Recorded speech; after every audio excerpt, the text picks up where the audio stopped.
having, as we say, been there, done that, and suffering from what's the use?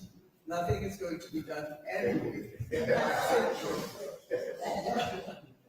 You will get where this is coming from, as I share with you. Part of a study I was commissioned to do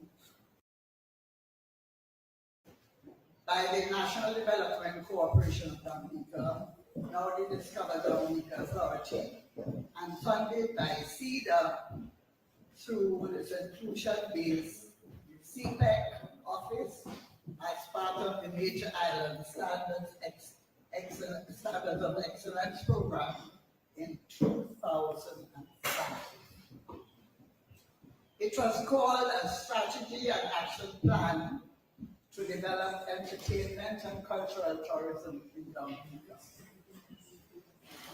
The whole purpose of this project was to look at the entertainment and cultural sector and its linkages to tourism, and to develop a national strategy for the development of entertainment and cultural tourism in Dominica, and to make recommendations on standards, including best practices for product development and provision for copyright protection. This strategic approach was expected to diversify the destination's product and enhance its appeal to regional and international markets. Almost 20 years later, I am not sure that it has even been read by the persons involved in work in that sector, as the situation has not changed much. Mind you, the approach then used in doing the study was one that reflected the views of the industry and public and private sector stakeholders.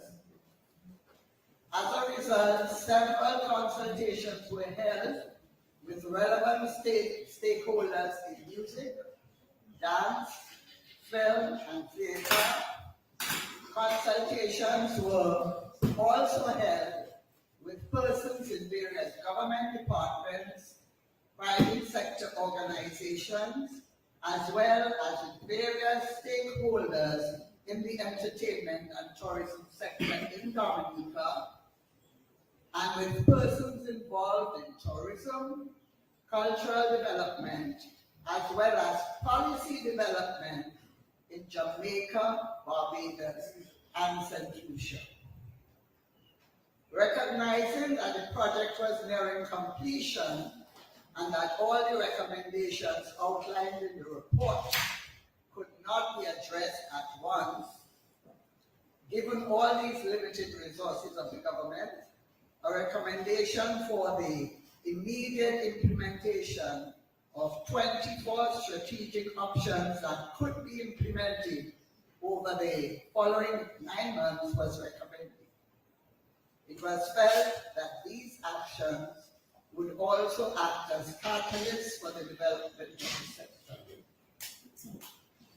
Part of this project included the development of a cultural policy for Dominica and an action plan for its implementation, which was done and taken to Cabinet for approval.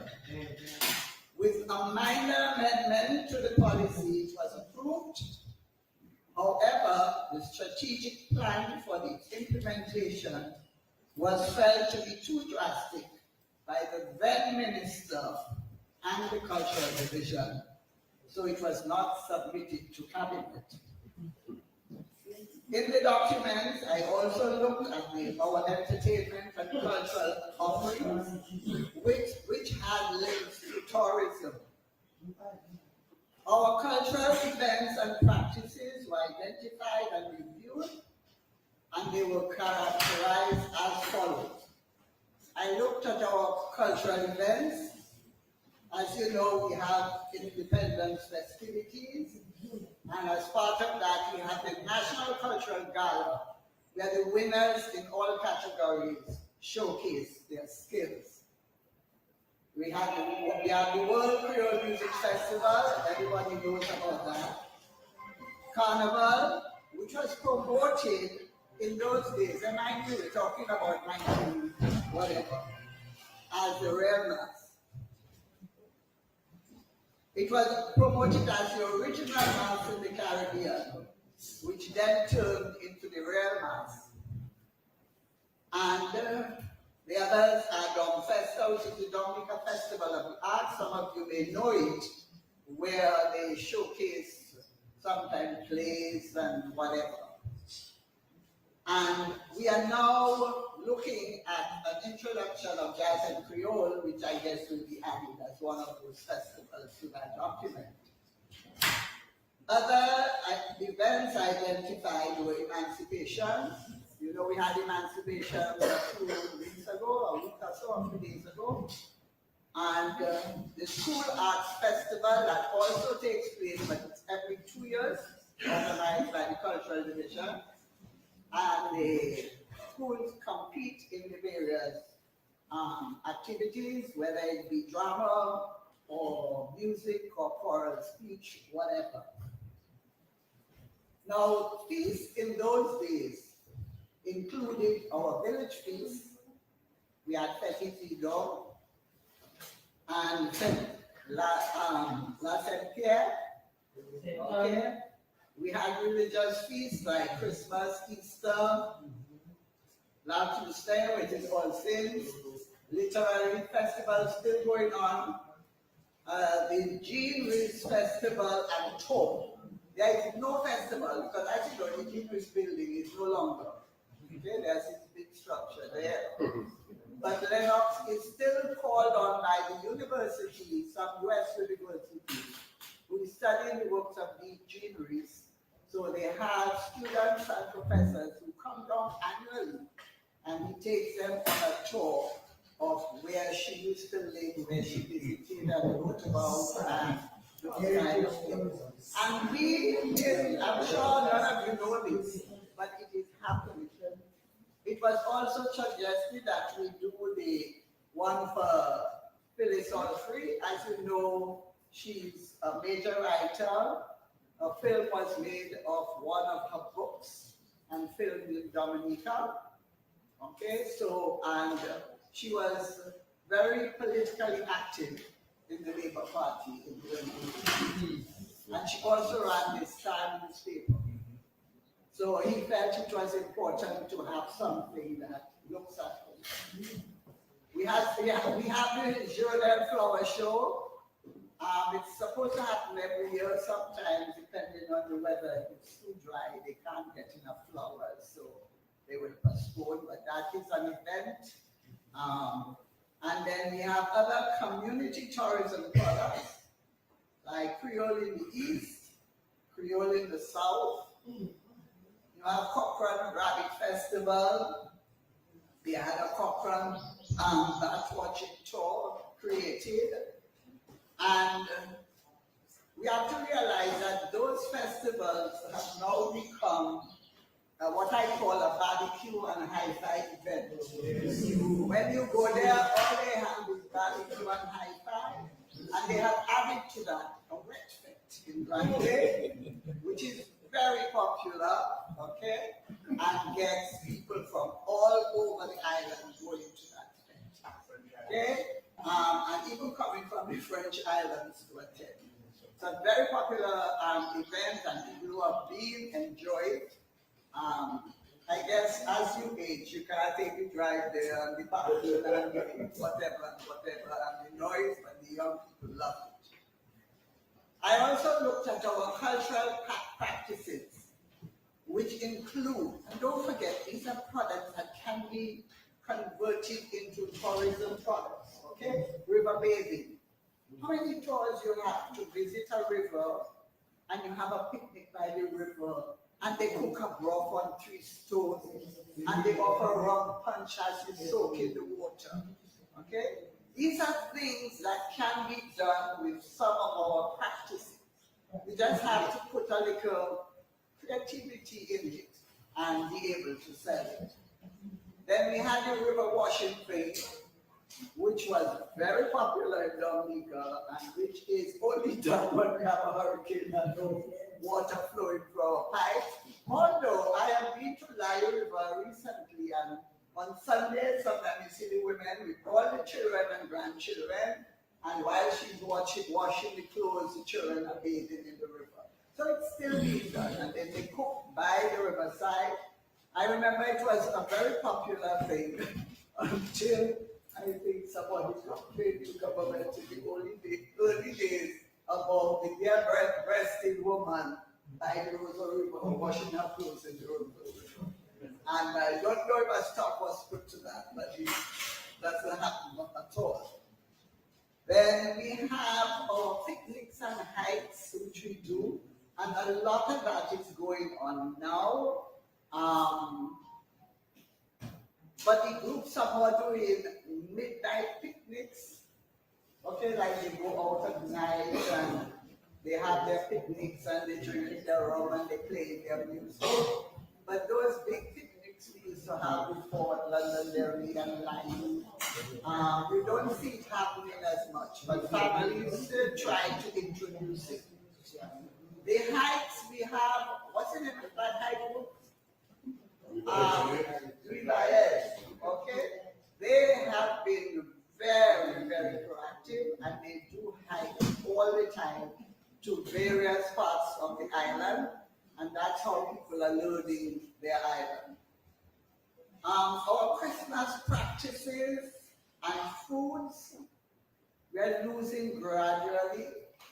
I remember at my home in Bath Road, the whole cleaning process that we go on, the taking down of curtains, the polishing of the wooden floors, the making of the cakes. In those days, we didn't have ovens at home.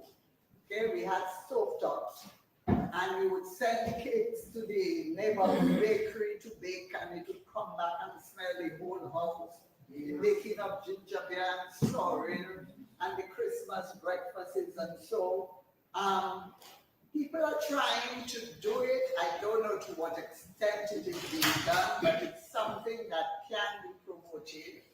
Okay. Something we can introduce though, which we have been speaking about for a long time and has not come to fruition. Independence time and Carnival, there's a lot of local food available. But there's no competition like culinary competitions where you can say, okay, each of the hotels send a chef down, and they do that in St. Lucia and in Jamaica and in Trinidad. They have like a food festival, a real food festival. And then they,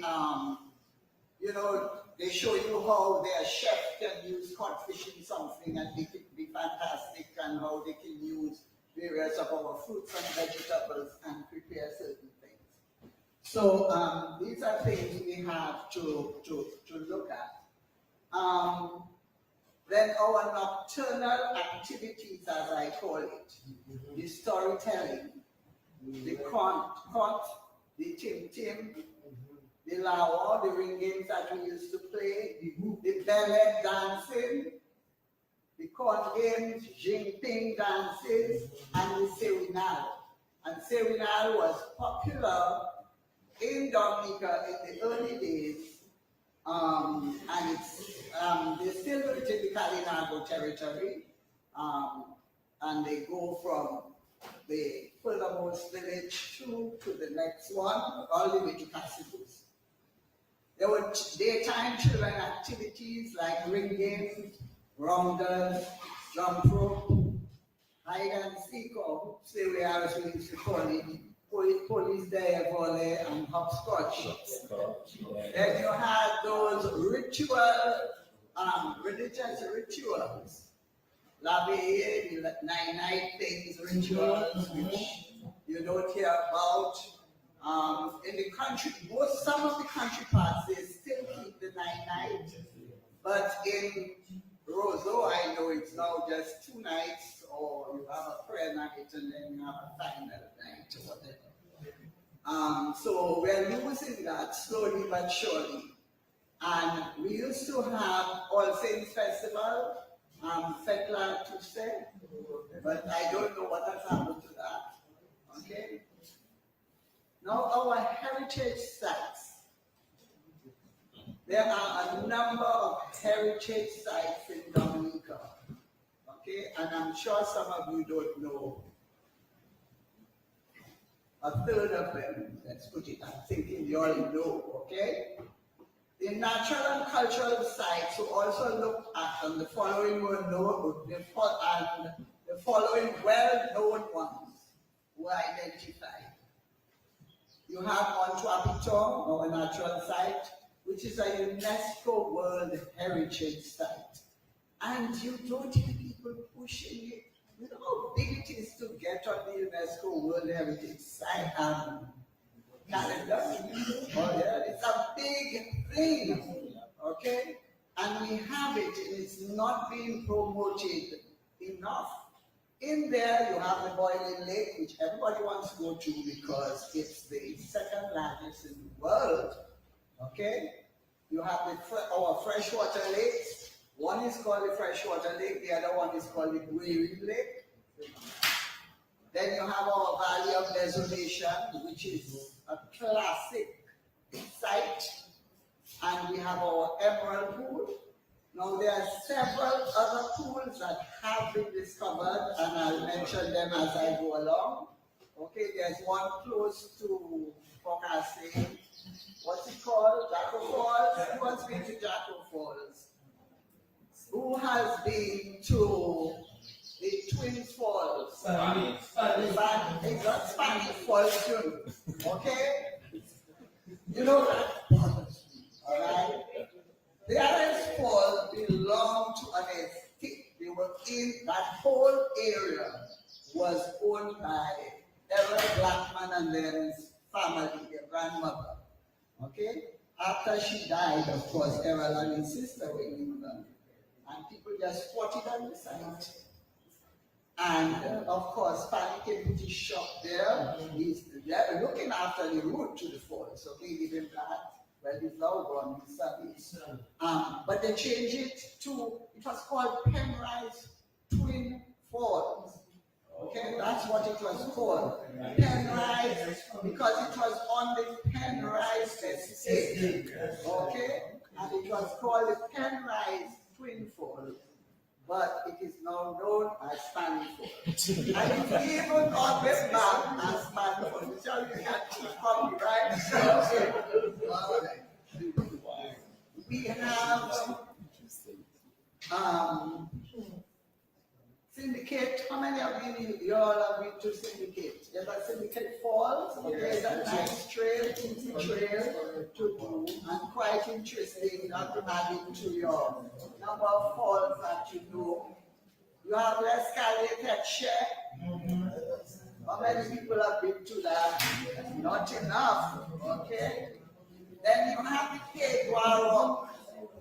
The Tegua Rock sits above the Tegua Bay. And it is alleged that there is a flower that grows on the rock, and if you find the flower, you get eternal life. So it's a carried legend, all right? And people don't know about it. But when you're passing through that area, you have to look up on the hill and you'll see a little rock sticking out there. That's the big one. Right there, and you look for it. We have our botanical gardens. No, that is my next one, okay? Because, and I will go into that a little later.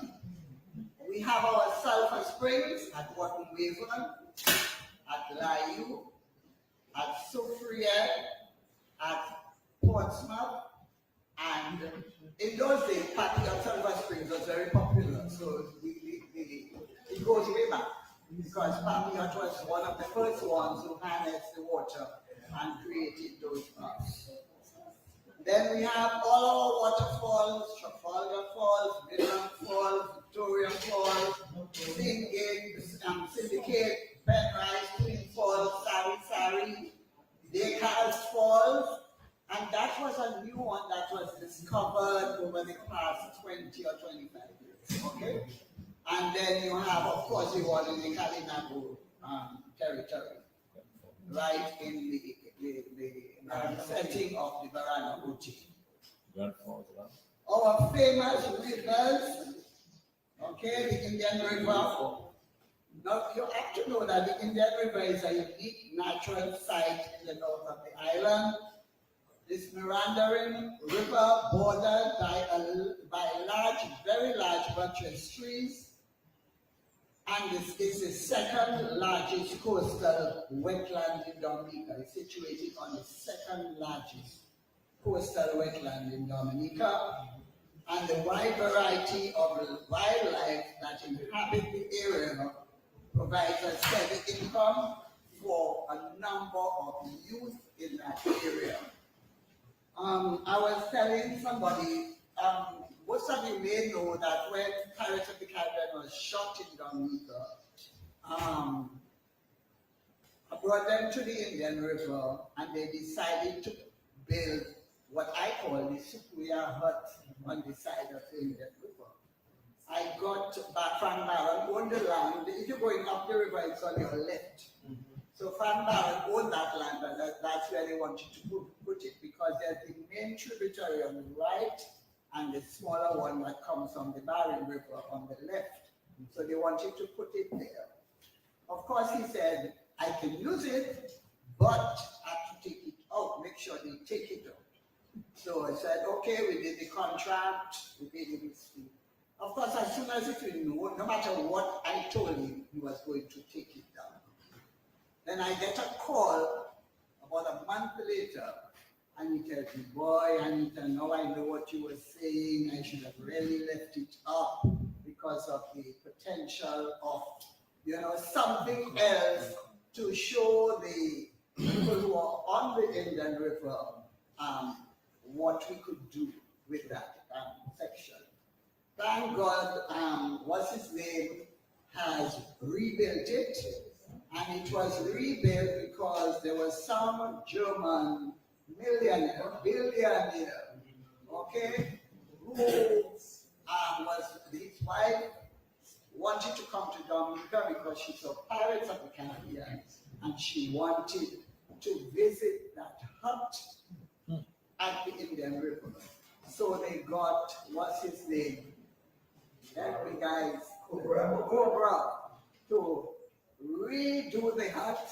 So Cobra took a picture of the hut, had it rebuilt. And the sad thing about it, the wife never saw it because they were supposed to come to Dominica. She got very ill. But it's still a tourist attraction in the Indian River. Okay? So these are a few things you need to know. Our Lai River, it got hit several times when that landslide happened, but it's back to its glory, and there's some beautiful pools along the Lai River. Then we have our Rosalie River, we have the Cassibus River, we have the Pegua River, White River, Dewash. Okay, Dewash, when you're coming down Dewash, okay, one goes into, it joins up and it goes down. So if you hear me mention the Hatton Garden River, it joins up and forms that branch which goes through Hatton Garden. Okay? We have our trails. Okay? One Diablote Trail, one Angle Trail, the Middleham Trail. We have the Peggytown Trail. How many of you have done the Peggytown Trail from Davis to Fisherland? Okay. It's a beautiful trail. It's not easy, but it's a beautiful trail. So if you get a chance, because when you're in there, suddenly you just feel a difference. You don't see any sign of civilization. You just see hundreds of varieties of ferns, and you just go into ferns and ferns. And I remember us coming down the hill, and then we met a thing, and I saw one hibiscus tree, and I said, oh God, we're back in civilization. Because you know that is something that was brought into Dominica. And then you come out in Fish Lake. It's a beautiful trail, so if you have a chance to do it, please do it. We have the Rosalie Maroon Trail. I don't know if it's being done again, but it goes from Rosalie up the hill and comes out on the other side, on the road that they were cutting, the new road that they were cutting. You have the Shimeletan Trail from Freshwater to Grand Fork, and you have, in those days they had Wafflet to Tetmont. So I think it's still there. Those from Forest Hill is still there. Okay? Now we have our cultural sites. Okay? So on the Waitikubuli Trail, a lot of those are on there. Okay, so people hiking and so will see the beauty of it. But our cultural sites, to name a few, that is our built heritage. There's the Old Mill Cultural Center. We all know that it was a sugar mill and was donated, or the board government bought it and they turned it into the Old Mill Cultural Center. We have the Barracoon building. It is the only remaining one of its kind in the English-speaking Caribbean and boasts a colorful history. It should be put to better use as a cultural heritage site. And right now, parts of it is being left to the elements, and the other part is being used to house the Roseau City Council. So we need to lobby for that building to be repaired so that we can have something that belongs to our past in there. I don't know if you all remember Reunion 2008. Alvin had done what he called the arrival of the first people. Well, not the Kalinago, but the slaves. Okay, and he came in where the boats are. So he did like a tableau vivant presentation of the slaves on the boat, on that slanting area next to the fisheries. Okay, so they were there in all kind of positions, who is throwing up over the side of the boat, holding on to children. Then they had the slaves being pulled, so you had chains going from that area all the way to the building. Okay, that same building, you had a woman and her child in the cellar of one, because they had cells in that building. They have cells in that building. So they were in there, and all of them in what we call tableau vivant, where they're in stationary positions. And then there was Massa, Paul was his name. We use it every time as the white guy. Okay, and he was selling slaves on the wall of the yard, and then you had a slave being beaten across the way, and those kind of things. So he created that thing, which was very popular, and which was for Reunion. And I think I need to get another copy from GIS because I lost my copy. Okay, but it's something that could be recreated all the time for visitors. Okay, it's something important to us as well. We have the Old Roseau Market. It is one of the only existing markets where slaves were exhibited and sold, and was later used for public hangings. Okay? We have the Cabritz National Park. Thank God for a project. Lennox was able to raise money from the Canadians, and I don't know if CARICOM was part of that, and got some of the buildings refurbished. We have at the Kalinago territory, another cultural site. We have the Kalinago Barana Hote, the model village, and the Karina Cultural Village. This model village, along with L'Escalier Teche and Karina Village, offers visitors to the area a fulfilling and unique cultural experience. Then we have our churches. We have very old churches like that. The Roseau Cathedral, which has been prepared for how many years? The St. Joseph Roman Catholic Church, the Collingwood Church, the Mongoose Cross and Lookout Point. All these are old religious sites. We also had the Roseau Library, Superior Church. Yes, that is Superior Church. I didn't mention it. Yes, that's another old church. Yes. And the Superior Church, the Bakers ones. I'm only mentioning a few, okay, because you have, remember, in the Salivia, one of them, the church there. Saint-Sauveur. Okay, there's a beautiful, they had a canoe as the altar and things like that. So there was very, for instance, the Newtown Church, the outside was designed by Alvin at 18, okay? Because Father Strikers came to him and said they need a design for the outside. So he said, I don't know how things go. So he said, design one for me, and Alvin designed it and they put it up. Lennox did, as we said, the one in Salivia, and he also did the one in Soufrière. Okay? So these are things our artists have contributed to.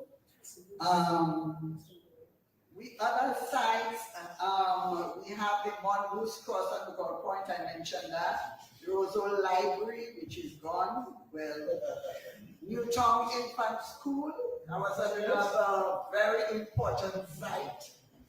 And we have the Roseau French Quarter, which was done years ago with a hope to get money from France to help to restore a lot of the old buildings that have that marvelous fretwork. This didn't come through. We have the old post office that was a museum at one time, but I think they moved the museum back to the old mill. And another landmark in Roseau is the Botanical Garden. It was the most beautiful botanical gardens in the Caribbean in its day. A lot of hurricanes have destroyed the trees, but nothing is being done to put them back, or at least put some back, and get help from Kew Gardens, who helped us in the first time, to reintroduce some trees. A lot of those trees came from Africa, okay? We still have the banyan tree, and something really needs to be done about the gardens.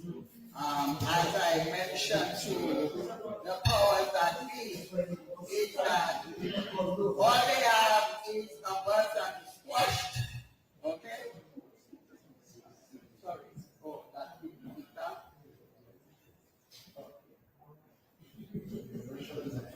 okay, all right. Is that okay? Our cultural landscapes, as I call them, Jacko Flats. Everybody knows Jacko Flats. That's where the Maroon Chief Jacko had his camp. La Saucier, which is just out there, where it is alleged that unfaithful Carib women were thrown to their death down below, on the rocks below, and it was also used as one of the scenes in Pirates of the Caribbean. Then you have Massac, the village where Carib Warner and the members of Carib Warner's tribe were massacred. Okay, so we have those. And it's a very interesting story. If you don't know the story, please find it and read it. Okay, you have Rosalie Estate, where the revolt of Ballard took place, because Chief Ballard attacked Rosalie and set fire to the building from the estate. Of course, we have Fort Cashel in Scotland, which was a lookout point by the army. The military cemetery in Kingsville, soldiers of West Indian Regiment are buried there, as well as other soldiers, local soldiers. We have the Wafotlet Estate. It is alleged, okay, I notice I say it is alleged, to be the birthplace of the illegitimate son of Mary Rose de Taché, de la Pagerie, later known as Josephine Johannes, and then Josephine Bonaparte, Empress of France. After the birth of her son, she is alleged to have left her son with a nurse maid in Dominica, and she returned home to Martinique. Okay? From there, she moved to France, where she first married one Viscount Alexandre de Botanas, and then eventually married Napoleon. The Bellot family is alleged to be descendants of the son. Okay? The property was privately owned, and at the time when I wrote this, it was privately owned. And at the time of this report, the buildings were in a really bad state of repairs and ruined. It was later purchased, and the present owner is now in prison for allegedly murdering the owners of Kubrick Ridge. The expansive list was reviewed, and events and sites were then shortlisted, and a more in-depth review of this was carried out, and recommendations were outlined for those that have the potential for greater economic impact. I also looked at our major festivals and made detailed recommendations on improving and marketing them. Projects close to my heart, that's the final thing. Okay, our carnival, which we promote as the real mass, and at present there's very little real about the mass. And there is a great need to revive the real mass. Last November, our company, Caspial Productions Limited, in association with the Orange Body Foundation, carried out an artist-in-residence program aimed at emphasizing ways to preserve Dominica's rich and vibrant traditional masquerade forms, particularly the sense, and exploring ways to make the sense lighter and to get rid of those Halloween masks, to build proper masks that suit the costumes.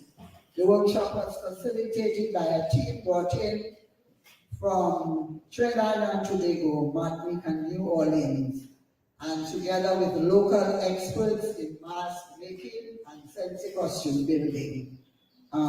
They came together, and a few of these costumes and masks were seen on the road this carnival. It's a great start, but the process has to be ongoing. We have no longer any carnival street theater, okay? And there are a number of reasons for that. We used to have papi show weddings, Juve and group and individual presentations. Reggie Book was a major one who would do individual presentations as he went along. We have just lost him. My other background is our House of Culture. Ongoing discussions are being held, and I understand it will be ready by November. I'm not holding my breath. The promotion of our historical and natural sites and the development of projects promoting those sites are necessary. Lennox was commissioned to do some signs of some of the sites, but much more needs to be done. Of course, the renovation of the Botanical Garden to its original status as a premier botanical garden in the region, with added features, of course, one of them being that waterfall all we wanted. And last but not least, I don't know about you, but I have a problem with shows being scheduled in Dominica. And yet sometimes you have nothing for a whole month, 6 weeks, 2 months, 3 months, and then everything happening on one night. Okay? We used to have what is called What's Going On in Dominica. Okay? Every month it will come out, and you, of course, you have an event to publicize too. Now with the internet, why can't we create a What's On in Dominica and people at their events, so there are no clashes in events. Okay? And telling you advertising, you can get advertising for it, because people need to know places to eat, places they can get souvenirs, various spices, various rums, all those kinds of things. So we need to try and see if we can get 1 or 2 of those things done. Okay?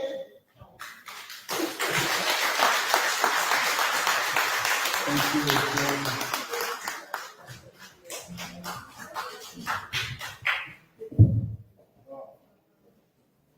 That was tremendous.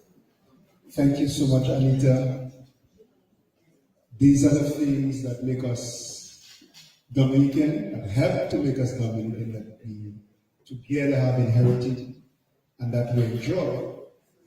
But these are also the things that we can use to improve our tourism, that we can market.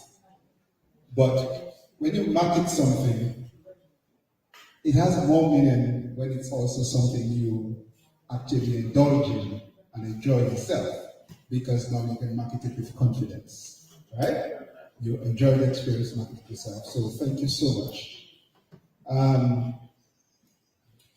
So it's a good thing we allow you to go a little more, because it looks like we're going to not have Gordon Henderson today. So that was it. So we are therefore going to move on to sports.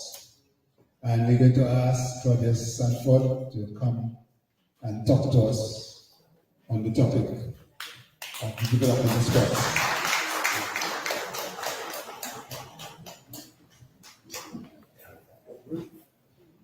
Yes, Carla.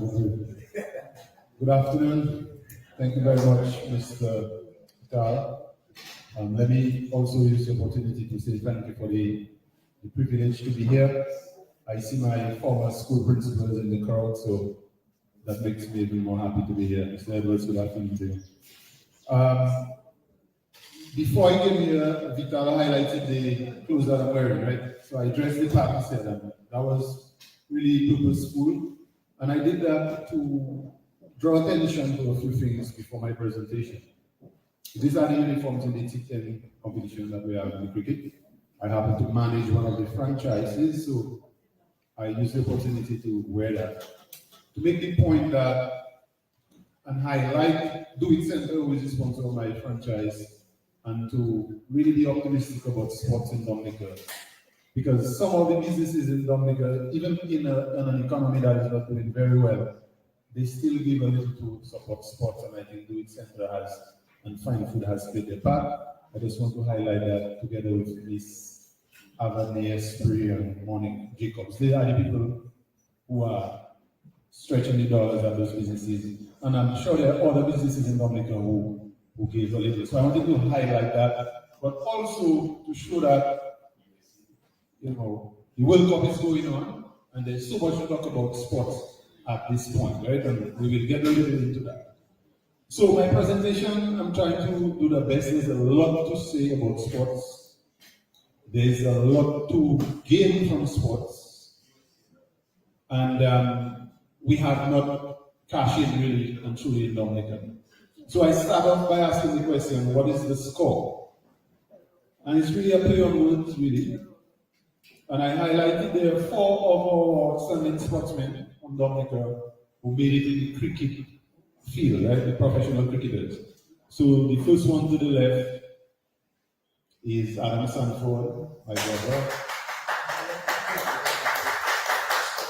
Then you see Callum Hodge, who has just been called to the test team to go to England in June. You have Alec Afanez, who is also called to the test team. And then you have just retired Shane Chillingford, giving the government all, right? So, why did I put there? Why did I ask what is the scope? Really, I'm sure is to set the pace for an evaluation of where we are in sports in Dominica. And that is really what I'm hoping I will be able to answer throughout the presentation. So, the next slide. So, in answering the question, what is the score? We want to look at 4 areas, right? It's really an evaluation of sports in Dominica. The 4 areas: participation in sports.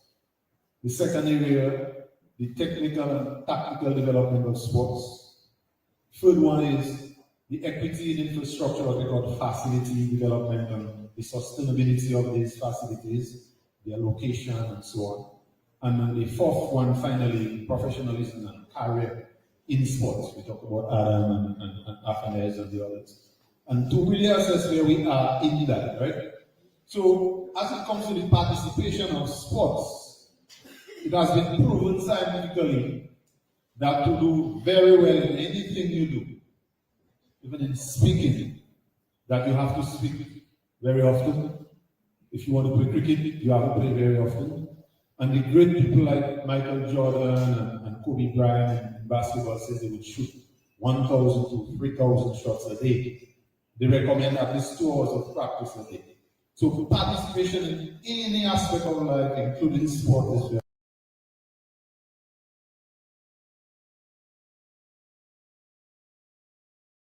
very important. And we need, in looking at the development of sport, which is the topic I have to speak on, what is the participation of sport in Dominica? I put that there into 3 levels, from the children, the adolescents, and adults. Children in primary school level, adolescents in secondary school level, and adults would be outside of the secondary school level. I did collect some data, but to go into the data will take a lot of time. But I want to give you an idea. So, the sports division organizes a competition for cricket. I use cricket every year. They have under 15, under 17, and under 20 competition, right? And then at the primary school, they have an under 30. So imagine we have about 64 primary schools in Dominica.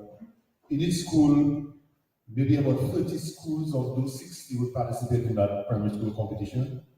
And then out of each school, you'd have about 11 players. Well, you have 7 aside, but then you'd have about 11 players who end up making that team. And they only play once a year. So by looking at that, you already see the level of participation. So if a school has about, let's say, 100 students, only 11 boys, no girls, will play a little cricket once a year. So participation there is 0.0 something% when you put in the overall mix of things. Then you have at the secondary school, very same thing. We have about 14 secondary schools with about 3 female schools. And then the participation rate will be about 9 schools in the competition organized by the sports region. So there again, you have an 11-man squad from a population of 600. If we take the Castle Secondary School, for example, about 600 students, you have 11 boys who play a competition in a year. So the other 590 don't participate whatsoever. So you can start to see how low participation is. When you come to the adult section, it gets even worse. All right? And well, in the secondary school, you would have the under 15, the under 17, under 19, but you have a lot of crossover.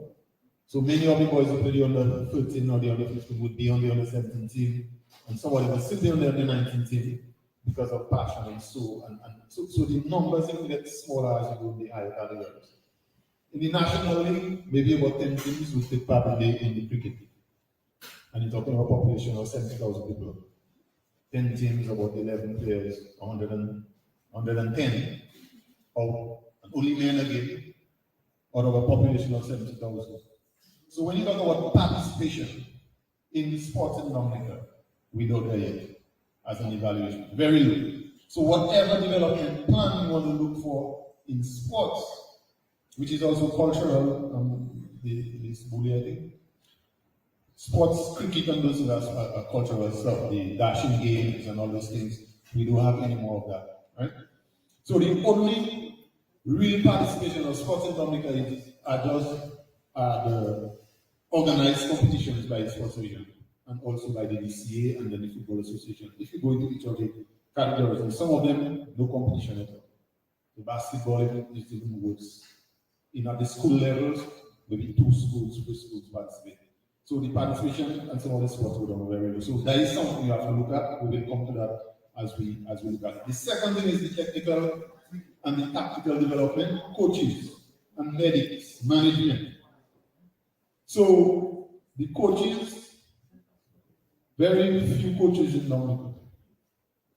Some of them are just past players who depend mainly on their experience. They don't really do certificate training and all that stuff.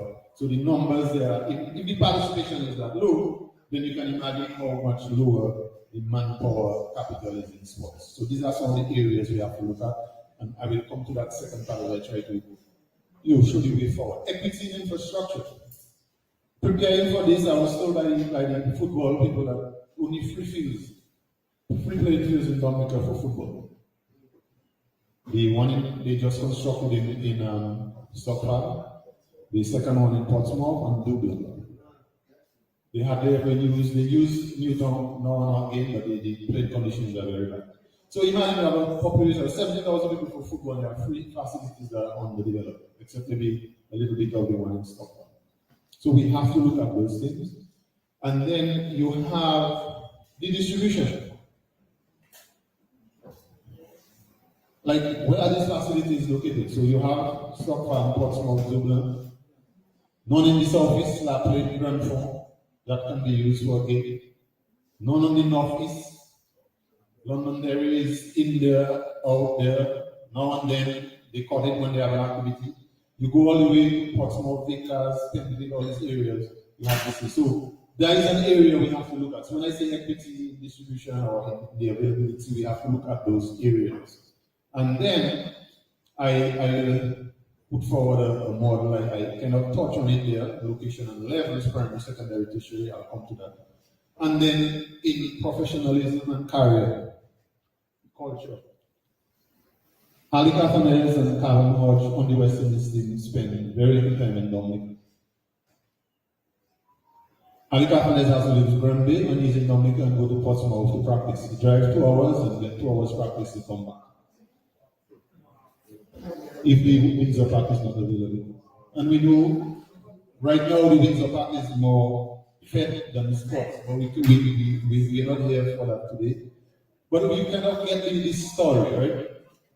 A young boy makes the national trials for cricket in the Caliano territory. He has to go to school, finish at 1, find his way to Portsmouth for practice, and get back to the Caliano territory before 7 o'clock the weekend. So there are certain components of the island that technically cut off from even benefiting from making it up to the professional level. And secondly, on the professional level, we really don't support our players. Kevin Hodge and Ali Cathanes, Aaron Sanford all make the Western Listing recently, and Roy and Shane Chinenford. We didn't give them a square foot of land so they can build a house on the rock. But we gave Lara, right? Like, how do we motivate other people? What is the incentives there to make it professional? So it wouldn't surprise me if Shane has moved away from Dominica, which he has. It wouldn't surprise me if Karen doesn't really come back and settle. And it wouldn't surprise me if Alec doesn't come back and settle, because the incentive to come back and work and leave is really not there for practice, for opportunity, and even just the incentive. So any development in sports we're looking at as a forward-thinking entity, we need to consider some of those things. And these are facts. These are real facts, and we'll get a little more into the facts as we uncover the next slide. So, as it relates to what is the score, and I think we might put 4 of them, so in one slide. The conclusion is sports in Dominica is self-driven in all the disciplines.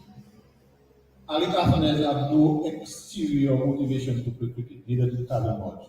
Their pure passion and love for the game, they just push them and they have succeeded.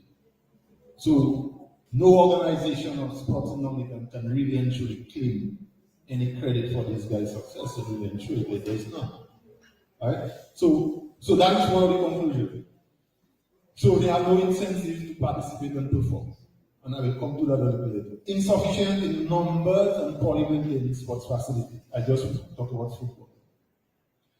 Most of the playing fields in the village level, people come together and maintain it. In the Caliano territory, we have the KPL, and the Sports Association raise funds, they cut the grass, they try their best to host those leagues, all on their own. There's no organization, nothing to really develop it. I cannot say definitely, because I didn't ask any questions to the people in charge, but there's a lack of interest in sports from what I can see. I can't say it no other way, right? So we have to look at that.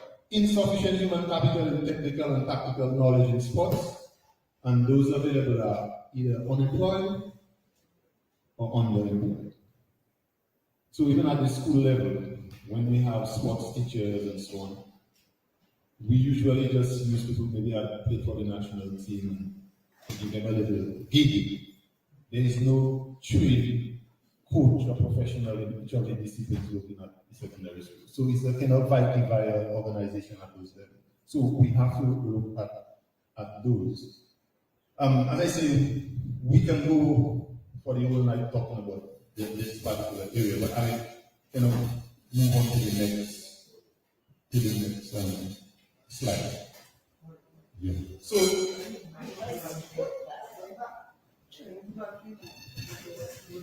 the next question is why play sports? So we did an evaluation of sports with what the score is in Dominica. It's not good. Right? The score is not good. If you World Cup now, USA might end up beating Pakistan. They did beat them. So we know that score is a good score for the USA who have not been playing cricket. So however, we see that it's migration of our skills and talent from the various parts of the world that makes it simple now. So that is another conversation to have. Why develop sports? Sports have, I only look at three aspects here for the purpose of this presentation: the social impact, the economic impact, and the health impact. Social impact, and I take this quote from Sean Adams. He says, "Sport is honest. If you can produce, you get to play." And I think if you all think about this, what is true. If you cannot bat, you're making the team. If you cannot defend, you're making the football team. So it's an honest discipline. It's an honest undertaking. You cannot steal away from this one concept. You have to perform. All right. So sports is the third frontier to raising men and women in our society. What I mean by the third frontier? The first frontier I put there is the home. Right? Now, why did I put that in here? We have to be, again, the data in Dominica shows about 70% or put it the other way, 30% of men and women are raised in homes with single parents in Dominica. Maybe it's more, maybe less. So that means the life of a child is affected already at that first frontier in not having a father figure or a nuclear family structure figure in the household. So some of the characteristics and qualities they have developed there is lacking for 50% of the population. Then the second frontier is the church. So if you miss something I don't believe, you can pick it up in church through the spiritual growth. But the fact is, they measure about 20% of the population of Dominica goes to church.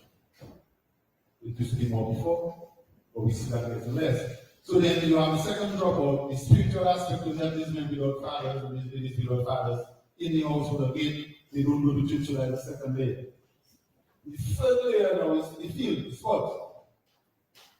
So if they didn't have a father who, single mother, don't care about church. So there is some of these two aspects, so they then get on the field, which some of them would end up most of the time playing football, cricket, some sport. They get maybe coaches, if they are trained properly, would be like the father. And then they develop certain character and certain discipline in that play. Respect, and I put a list of them there. So on that third frontier on the playing field, sports help develop hard work.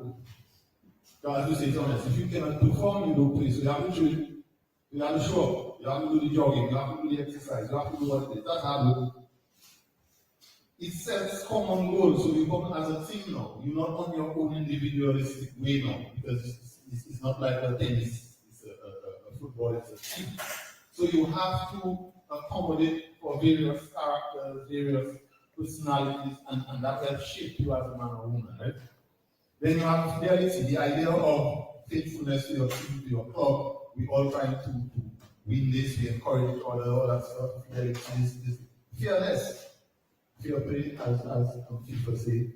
You develop those characters, those aspects of your value system. Respect, caring for teammates. You learn to communicate effectively because you want to know when to pass that ball, when not to do, what not to do, when to bat, when to go after the ball, and all the strategies you learn.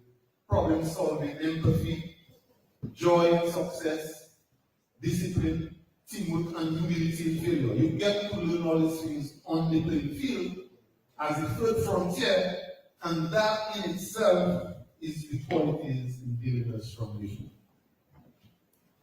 I don't know if I communicated why we have to develop sports on a social aspect. But then that is a way out for many people. I've experienced it on a daily basis in my involvement in sports. Alright, I managed the national under 19 team and some young guys came home. They never even lived with their mother. They tell you that if you manage well, I don't want to see my mother.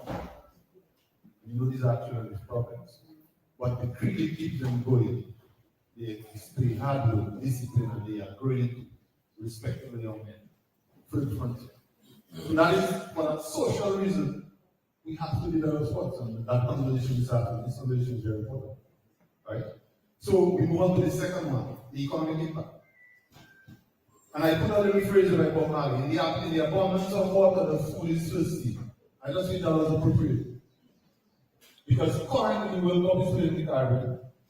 Over $300 million US is to be made. And we couldn't raise 2.5 million to put lights in the up. In the abundance of water, the food is thirsty. But I would say more to that. What I will do, I will draw your attention to Jamaica. What I did is I went and get some information on Jamaica, and that table there shows about 10 top athletes that came out of Jamaica, and the net worth currently, and I tally it below. So at the top is, I just listed it, Patrick Ewing, who played basketball in the US, but he's from Jamaica. Usain Bolt, still the English Premier League footballer from Jamaica. Chris Gale, Asafan Powell, the athlete. We have Carter. We also have the young lady, Price Chong, which is the American football player. We have Brown, I think it is. Campbell, Brown, the female athlete. And then we have Blake. All of them are so even if it was 275 million US, Bolt is worth about 98 million US. 55, Chris Gale about 25 million dollars. The total in just their gains as professional athletes, they are brought in $476.7 million US to the Jamaican economy. Now, one day see maybe not all because they have the other investments, but with multiply effectively to get bigger than that when it comes to economics. So that just shows you, just imagine we have 10 professional players playing professional sports in Dominica, coming down with that number is $1 billion in EC. Why do we have to develop sports? Hope I answered the question, right? Next slide.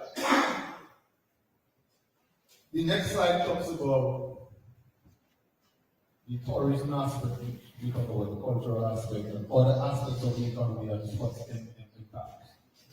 Sports creates and benefits businesses in hospitality. And there are tournaments like the World Cup, tourists coming. We also create opportunities for advertisement and marketing. This is like unmeasured. You can really put a dollar value to such opportunities. Transport, airlines, buses, taxis, catering, hotels, restaurants, retail, the supermarkets, the vendor markets, all this stuff, security, all that stuff. Carrier, we just talk about the carrier. You can have, like in Dominica, we have the Caribbean and the Alicatanel.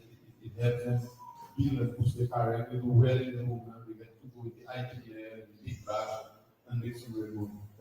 And then you have sports is a vehicle to promote change and positive influence on young people.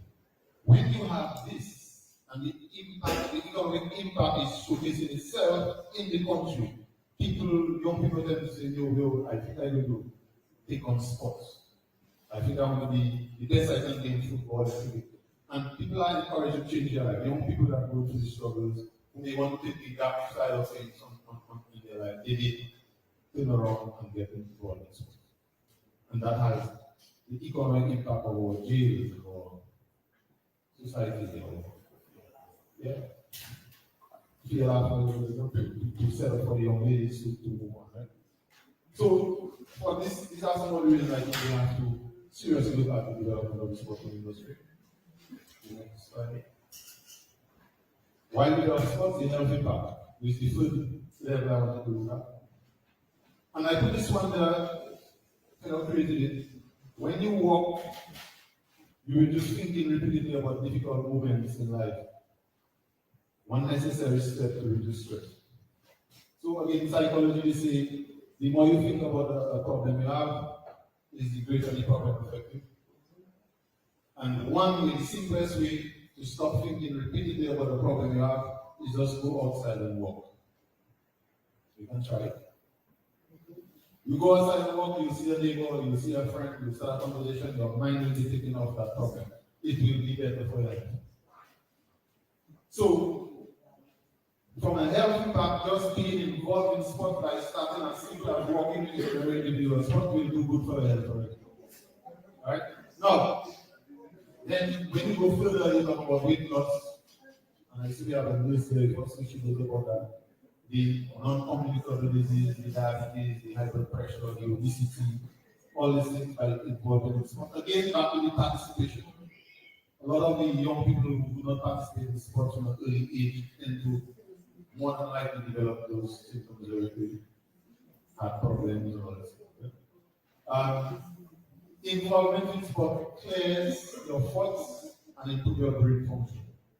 If you don't think about the problem over and over and you're free to talk and share ideas with other people, obviously your brain power will be sports help you with that. When you only feel trying to win a football match, you're not thinking about the goal play. I hope I'm So it improves problem solving skills. Because in sports you have to strategize. You have to know your opponent, you have to know who is the best batsman, what he doesn't like, what bowling he doesn't like, where is it outside your shot. Well, it helps you in problem developing, problem solving skills, which you can use in real life situations. Right? And then it improves social interaction every day. I usually my children every day. Go out and play sport. I bring them on the playing field and see them laugh and play and then get to the other time who didn't pass the ball but come back and still talk after the game. It helps people live better. There's no doubt about it. Right? So it has social interaction. We can go into all the impacts and the studies. We don't have all that time, but we just have to browse through. And the other one, the last part of my presentation is I'm trying to begin to brief how do we develop this sports industry. And the presenter before me said sometimes you feel you should do that because I worked in this sports division before. I wrote an entire book when I studied Switzerland through the effort of Mr. Green. Remember that relationship we had with Switzerland, and I was one of the first people who went there. And how do we introduce physical education in the primary schools? So on. And started the implementation, but then we know where we are now with that. So how do we increase participation? We have to do that at all levels. One, I suggest in any model going forward to develop sports, we have to make physical education or just play a daily activity in the primary school. Daily. Currently, what happens in primary school, you have one session 40 minutes a week. And you see that in your schools, though you have the children on a Friday, they go to their team clothes. And as they only between 12 and 1, they go outside, run around, go up inside. That is not good enough for the health, the wellness of our children. Children have to play. So the idea of even banning uniform at school might be an issue to consider if you're looking to develop sports. Let the children go to school with clothes that they can run and sweat and come home. And I personally, in my opinion, I think the uniforms in school is colonial. It's about time we need to start considering some radical stuff. So I use the opportunity to say that some people may not agree with me, but if we look into develop healthy students that will utilize the potential, we have to change some of the rigid structures that exist in our society. Secondly, collaborate with the Dominica State College with Sporting Association, the DCA, the DFA, the Basketball Association, the Athletic Association, they should come together with the tertiary cycling association, the only tertiary institution in Dominica, and find a way to collaborate to have our coaches train get certificates that are recognized and send them back into the schools and into the clubs and so on. Employ coaches who are trained through the collaboration with DSC at the primary schools and secondary schools. And the fourth one, which is my suggestion, putting forward here, I taking the risk, is a free-tier model of sporting infrastructure in Ireland. Now, that is nothing new. We have the healthcare model, is a free-tier model, and this is that if I'm wrong. You have the primary, which is the village health centers, then you have the secondary, like the castles, the Marigot, the Granby, and then you have the tertiary, which is the hospital, the Princess Margaret Hospital. I'm suggesting that same model, right, for sports. So you have the primary level, which are the village level, the little playing field in Dolly Jones, the little playing field in Grand Fond, the little playing field in Whitaker, the little playing field community-based ground with clubs and everything, right?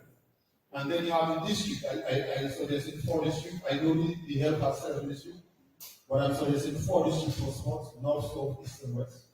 So you have 4 major playing fields, one in Portsmouth on the north, one in Granby or La Plaine on the south, southeast, one on the east in the Castles, and one on the west in the Luzu, somewhere around, right?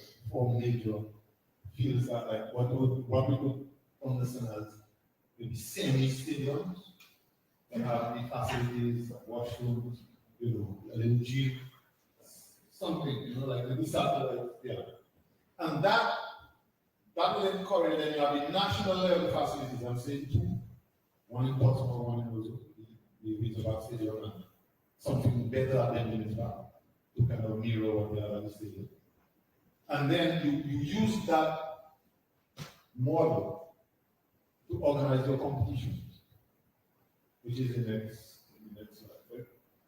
So the competitions would be, so you organize club structural competition at district level. So you have in the north 3 or 4 clubs or 5 clubs competing at that level. And those club structure would have the academies attached to them. So they would have the adult, the under 19, the under 15, and the small guys coming every Saturday and just winning the game and just playing and having fun. And then you work, and then they compete at the district level. And then the top clubs, you harness the top clubs at the district level and you have national competition. Right? Because currently the national competition in football, for example, if we use that as an example, you have the Premier League and the Orlando, which you call the First League. And you have about 10 teams in the Premier. And then the Orlando maybe have about 17. Right? But if you do it in that stratified layer, you can have a very high level national competition. That is where people go out and cheer and get the economics of it coming in. So Premier League is playing in those zones, and if you don't know, you don't know. But if you have all these streets competing for a title, I think you have more fan participation, which has its economic impact as well. So that is what I suggest. And then you have recognize our professional athletes, let them stay on island. Let us help them bring wealth to be on our economy. And I'm using again the Jamaican example, the wealth that is athletes. Let them bring it back home. Before I close on that, I had a conversation with your peers currently in government, and they are thinking of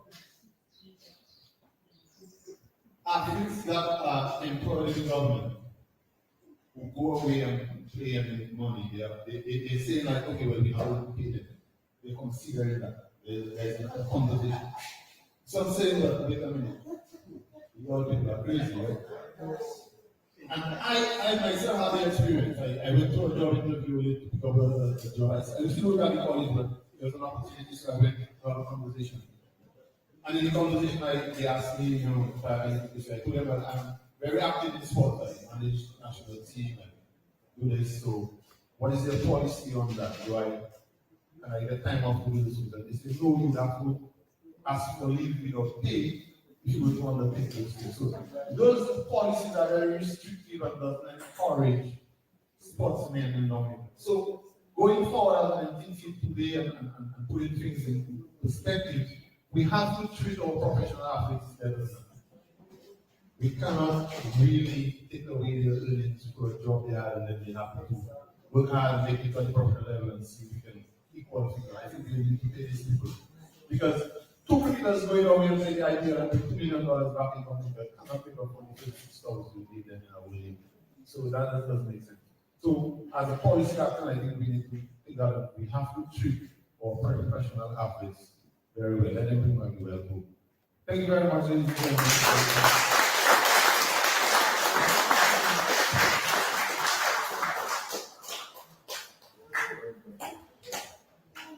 Two slogans come to mind. One, we were introduced to this month, so let's repeat it. We have done it before, and we can do it again. We have done it before. We can do it again. Good. And the other slogan is an old slogan. It's in the song actually. Because according to Anita, we are losing something. This is reminding us.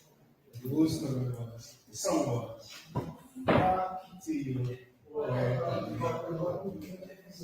these two sessions are very, very important. So I won't say much more because I am sure there's so much more that we want to say, ask a question, make a contribution. If it requires Anita or someone to answer, we can do so. So, I see a person. Go ahead. Okay. I don't know. 1 second. He's not getting it.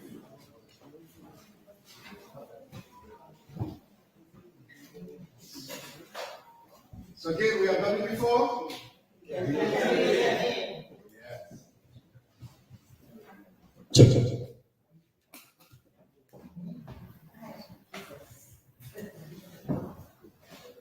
Yes, I want to address culture. You know, culture is my baby. I am culture, culture is Jordan. Okay?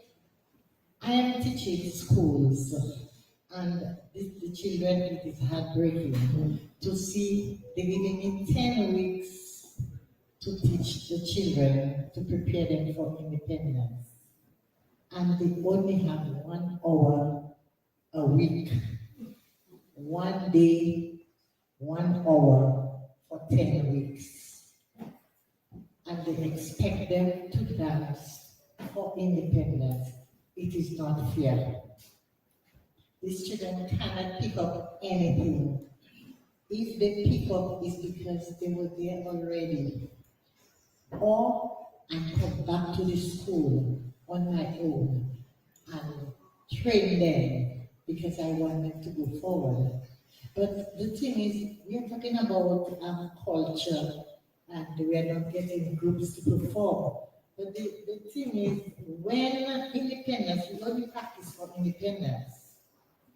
And after independence, nothing is done. Nothing is done. Nobody puts anything in place to keep it going. So like, we have 10 weeks for the children, 10 for September, the children go home in August and July, and they come back to school in September. They have to take part in November, October, November. Some of them forget the dance. But because the 10 weeks passed already. 1 hour a day, 10 weeks, 1 day for each week. It is not right. There's another thing.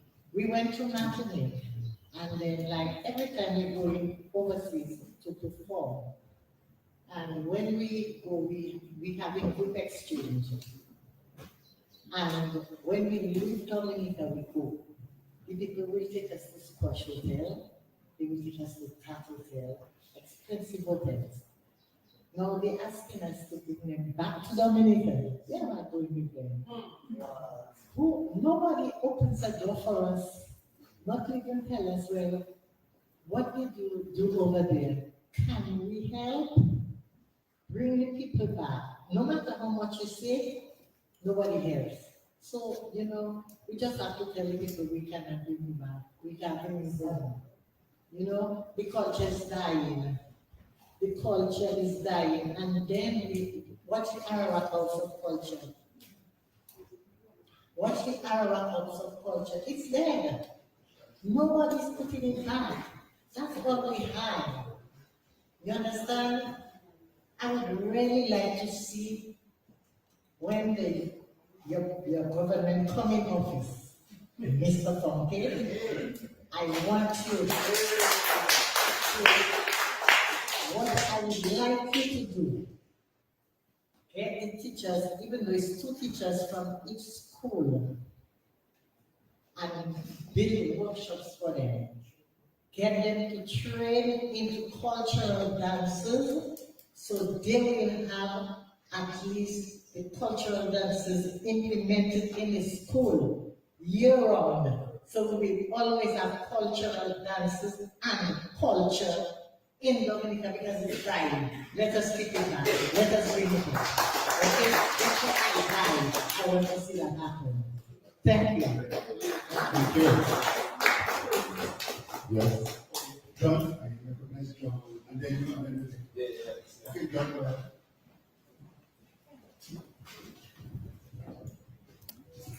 Yeah, part of the concern about swimming. We know that in 1996, Woody Lawrence represented Dominica at the Olympics. It was the first time Dominica was represented at the Olympics. Now this year, Warren Lawrence will be swimming for Dominica at the Olympics in France. And so it will be the 8th time Dominica will be participating. Now, I've always advocated for swimming to be part of the school curriculum. In Martinique, almost every child learns to swim. They're introduced to the pool from the time they are in kindergarten. I have been advocating, and a lot of other people have been advocating, but one of the things we like to say in Dominica is that swimming become part of our school curriculum. Why?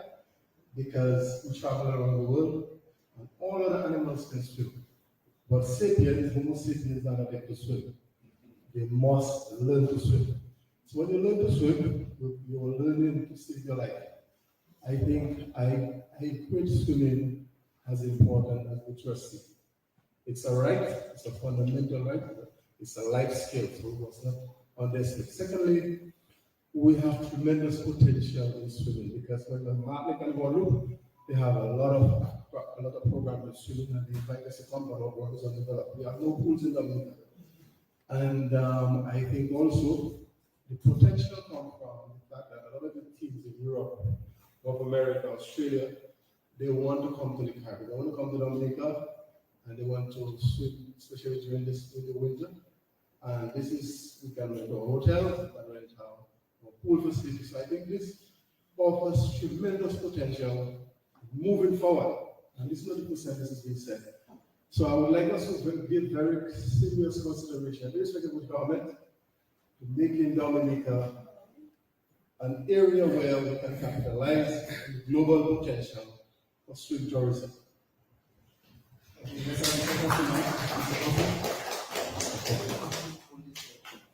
Mr. Huffy, then we get the gentleman there.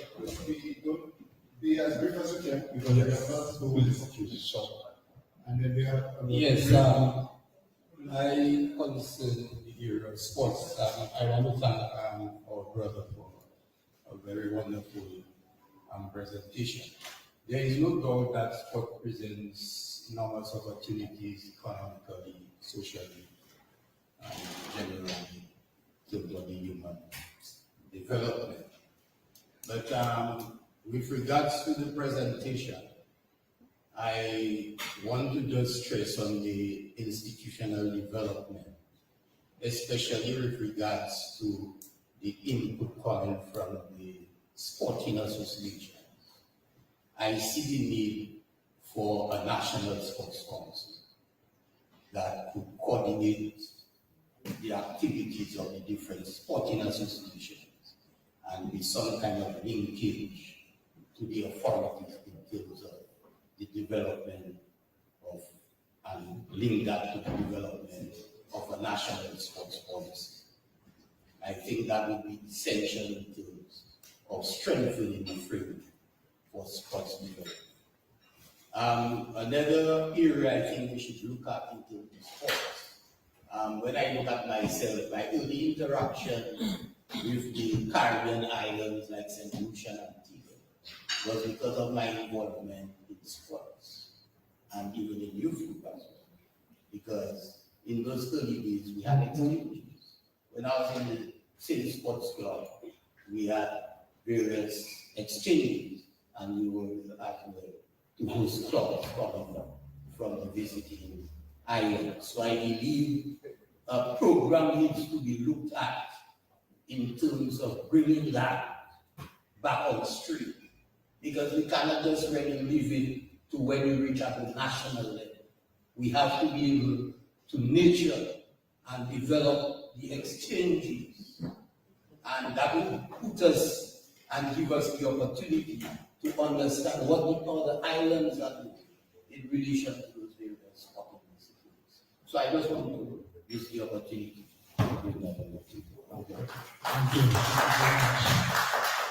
This gentleman, and then, okay?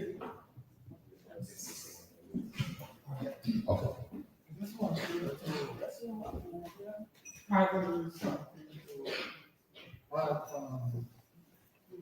this is Julie was talking about the cultural spaces is concerned, especially in the botanical garden.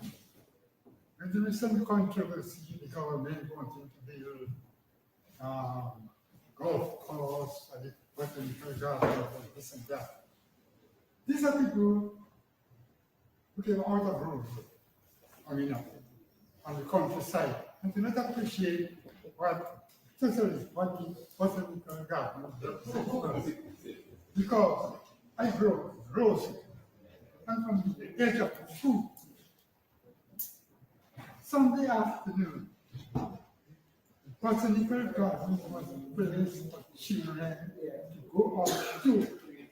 All children dressed in the Sunday best after Sunday school in the botanical gardens.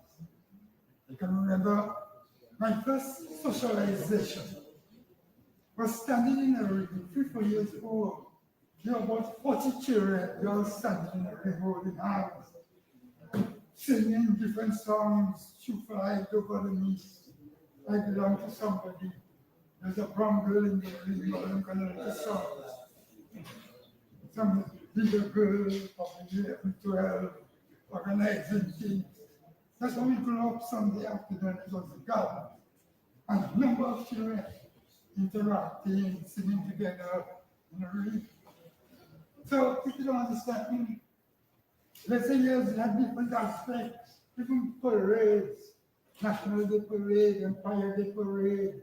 You want to go out to the botanical gardens to see those parades. That was a part of life in Roseau. Then you have the Windward Islands tournament every 4 years, St. Lucia, and it was a big thing then. Now we have gone up to international cricket and this and that. But in those days, it was as far as it reached, and it had popular participation in those things come out from all over Dominica. You come to the botanical garden, watch cricket. So it was other times of the year, that's why we live in Roseau, so the botanical gardens was in and out, another aspect of things. A lot of children in Roseau were conceived at the botanical gardens.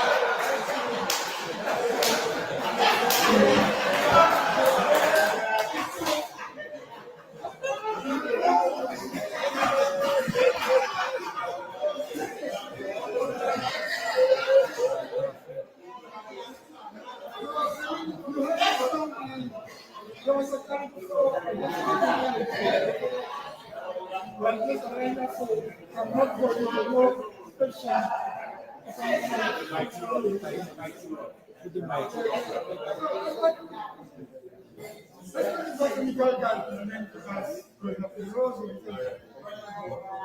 No, I want to say something else. No, I want to say I don't, you won't take it. I don't, you'll be happy, you're going to see them. No, what you call your culture, you Dominicans, I'm talking almost like somebody who's not Dominican or like grew up in Dominica, and you're from Southern.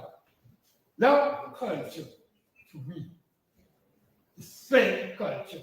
You're not African. You're shrinking your tail. And it's patois. You're making a big thing out of patois. Patois is misunderstood French. Illiterate people on the plantation beaten and oppressed, misunderstanding Massa's language, taking it how they could. I can give you any number of examples, especially having lived in Guadeloupe, and I know a bit of French. I can come to your platform, and I see your platform from home, which is misunderstood French. And that same problem of misunderstanding certain cultures, I see that broken in the economics. And I want to say something to you, Mr. Funk, as an economist. The economists of Dominica are missing in action. Really nothing on it. In other countries, you hear of think tanks, groups of professionals who come together who do advanced research in certain policy areas and come out and tell us, write papers or make representations to government bodies, whatever. Nothing like that is happening in Dominica. We went through 1998 when the banana industry was under pressure from Chiquita in the US for over banana quotas in Europe. No economist understood what was happening and came out to enlighten the population. Banana fell. It could have survived the banana industry. No economist, give me a break, because no economist is enlighten the government or people on what could possibly happen to save the banana industry in Dominica. One person mentioned this morning that the banana industry was the only institutionalized sector in Dominica in terms of crops. Was the only institutionalized. What happened in the banana industry? It could have survived. 20% of the banana growers, the bigger growers, supplied 80% of the bananas. All the rest were marginal farmers. But they haven't got the fortitude to abandon the marginal farmers because it's too political. You could have done. It's like Bob Marley died because he didn't want to amputate his toe. Yeah. You understand? You have to make hard decisions and abandon the smaller farmers. That is your diversity agency. It is not the Labour government that put agriculture about that killed bananas. It's a lack of making the proper decisions as to what remains, what to sell, and diversification. And this is James. So, economists are missing in action. Up to now, they are still in a situation. All right. And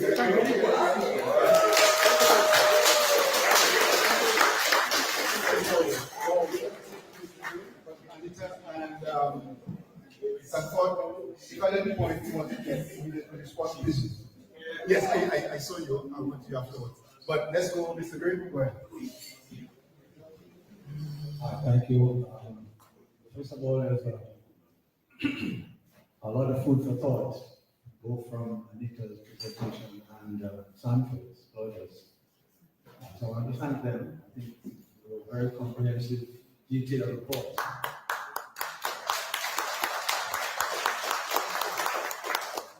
But I don't think any of us would be happy today if we followed the debate on sports over the last 4 or 5 days, especially what happened last night.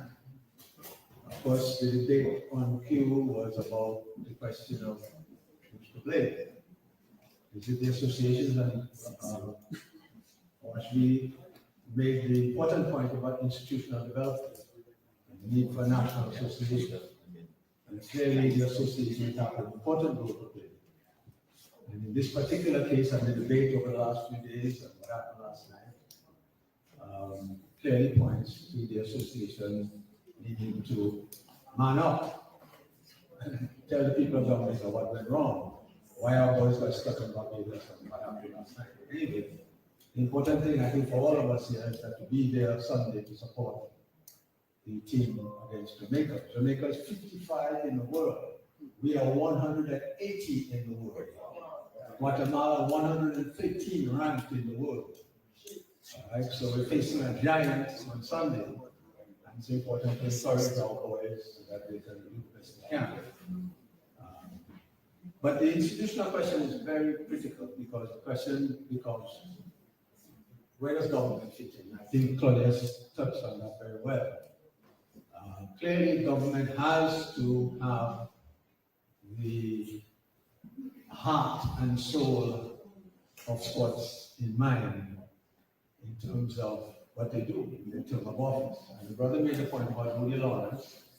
Woody was part of an 8-man delegation that went to Atlanta in 1996. Yeah. With Edison James and myself there at Atlanta with them, talking with them, Romaine, Cedric Harris, sister from Penville, 100 meters, Seaman, 1500 meter runner. There were 8 of them representing Dominica in the first ever Olympics Dominica took part in 1996. But the question is, how many will represent Dominica in Paris? Guess. How many Dominicans will represent the nation of Dominica in Paris Olympics in July? One. Theodore, Lafayette, triple jumper. Outstanding talent. But the point is, from 8 in 1996, representing our country, including swimmer, but there were 6 athletes, one swimmer and I think a boxer. One athlete in 2024. Key question then, in an evaluation, when you look for indicators of success, and which Claudius brought up, is the question of what is the attitude of government over the last couple of decades? How has been their support? How has been their ministerial appointments in sport? What priority they put for sports? What level of facilities have they developed? Look at their attitude to the stadium. The fact is, our boys are playing Jamaica at the Windsor Park Stadium, but they have not been able to train at the Windsor Park Stadium. I'm not even going to talk about T20 cricket, then why does it take place in Dominica? We're all watching it on TV in St. Vincent, in Guyana, in Barbados.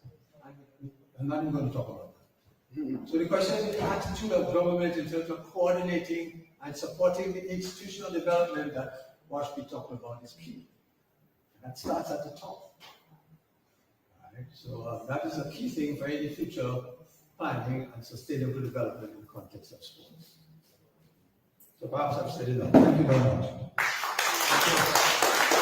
So once again, folks, let's say we have done it before. We can do it again. Right. Let's have all of this. And then we will have right here. And then we will do. Hello, good afternoon. These are very lot of caps, but I will touch on 2 caps. I may tell you all of them, but one, I'm the right mother of 5 boys, a nurse, registered nurse training intensive care. I'm a band manager for my 5 boys, just my brothers. I know if anybody knows. Yes. Right? So I will touch on, I'm a customs broker, but I will touch on the nursing and the music in Dominica. I'm just sorry that I didn't hear from Gordon this afternoon. Let me first say though that I am very pleased with the level of this summit, and I hope everybody appreciates it as well. Well, I told Dr. Fontaine, he behind it and his team, Mr. Binal and everybody who did, I didn't expect anything different. I'm not sure if Dominica know who this gentleman is, Thompson Fontaine. I went to school with him.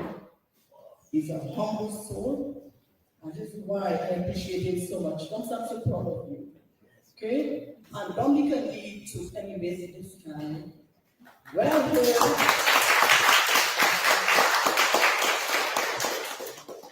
One day I met him in town, I was with errands, and I met him hustling to the court. So he comes to me so busy, and I walk around with him.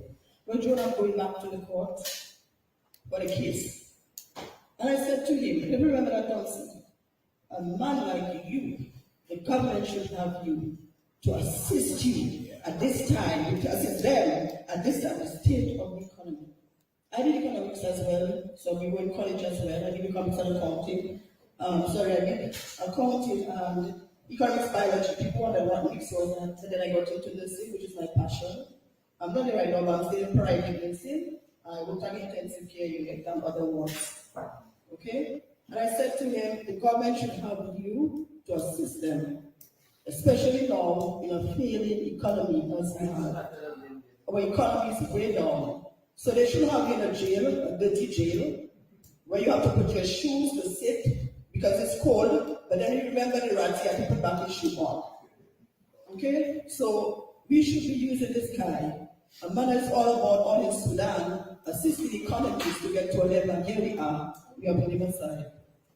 So even, let me just touch now on the nursing. My colleague here, she's also a nurse, she would agree, I'm sure. Dominica nurses are well trained, let me just say that. Yes, I agree, you have a few, in life everybody not the same. Okay, so I know we can say things about hospital and the nurses, different personalities, but please don't let that dampen your spirit because we have some very good nurses. And unfortunately now, a lot of nurses are leaving. I spoke to the Minister of Health. I'm trying to say to mommy on board, but I speak to anybody, I will respect you, but I will say what I have to see because it's a dying situation in Dominica and it hurts, my heart. I give it up because I'm intensive care training. I love Dominica, this is why I am here. I love Dominica. As I said to them, I keep you out there. Yes, you make money, but sometimes mental strain out of hustle. You understand? I love Dominica. We see natural food, and sometimes for the past 3 days I've been just in the river, just soaking in the water. I enjoy that. Yes, we make money, but even the food, I like nature. See my style. Okay? So it's a paradise, and we need to embrace our paradise, Dominica. That's what I'm saying. We cannot allow anybody to come and take it away from us. And no government. So now, if the government is not doing what it's supposed to do, can they just shift and get us back? Get people who can take Dominica to the next level. And let's go on. So the nurses, even though sometimes you get pressure, but it's not easy at the hospital either. When you have not even to cotton that you can, administer, you have dressing, it's not easy up there. So the nurses, so I want when you come in, Mr. Fontaine, to please look at them, look at that. And even we can't afford to be losing all our good nurses. They're gone because we ourselves have to get it there. So we need to give them incentive a little bit that can at least leave them here. Because a lot of us don't want to go. I don't think she's in hospital now, well, indirectly she did classes, but she's on her own. But we are still engaged in private practice because the career is there to our hearts and we still want to do it, to serve people. Okay, secondly, music. As I say, I manage my boys, the Smith brothers.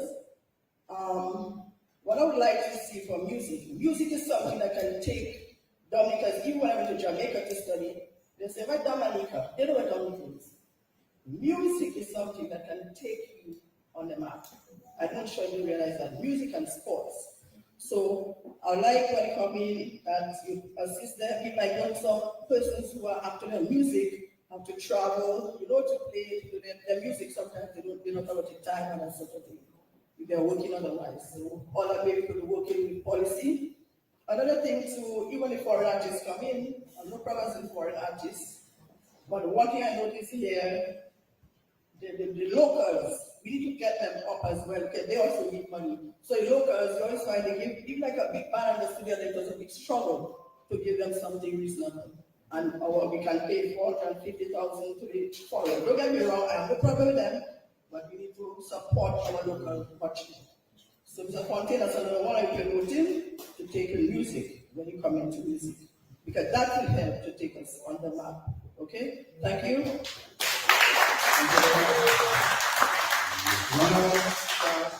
Mr. Charles. Please, the Mr. Charles. Good afternoon to everybody. Let me first of all compliment all the presenters over the past 2 days. And of course, I would say over the past 3 days. I want to acknowledge and thank council. Yes. president of the association. Now, I'm passionate about sports, and of course, I'm passionate about music. We shall rise again, and I believe we will. I want to, of course, endorse what Mr. Coffey said, and of course, the presentation from Mr.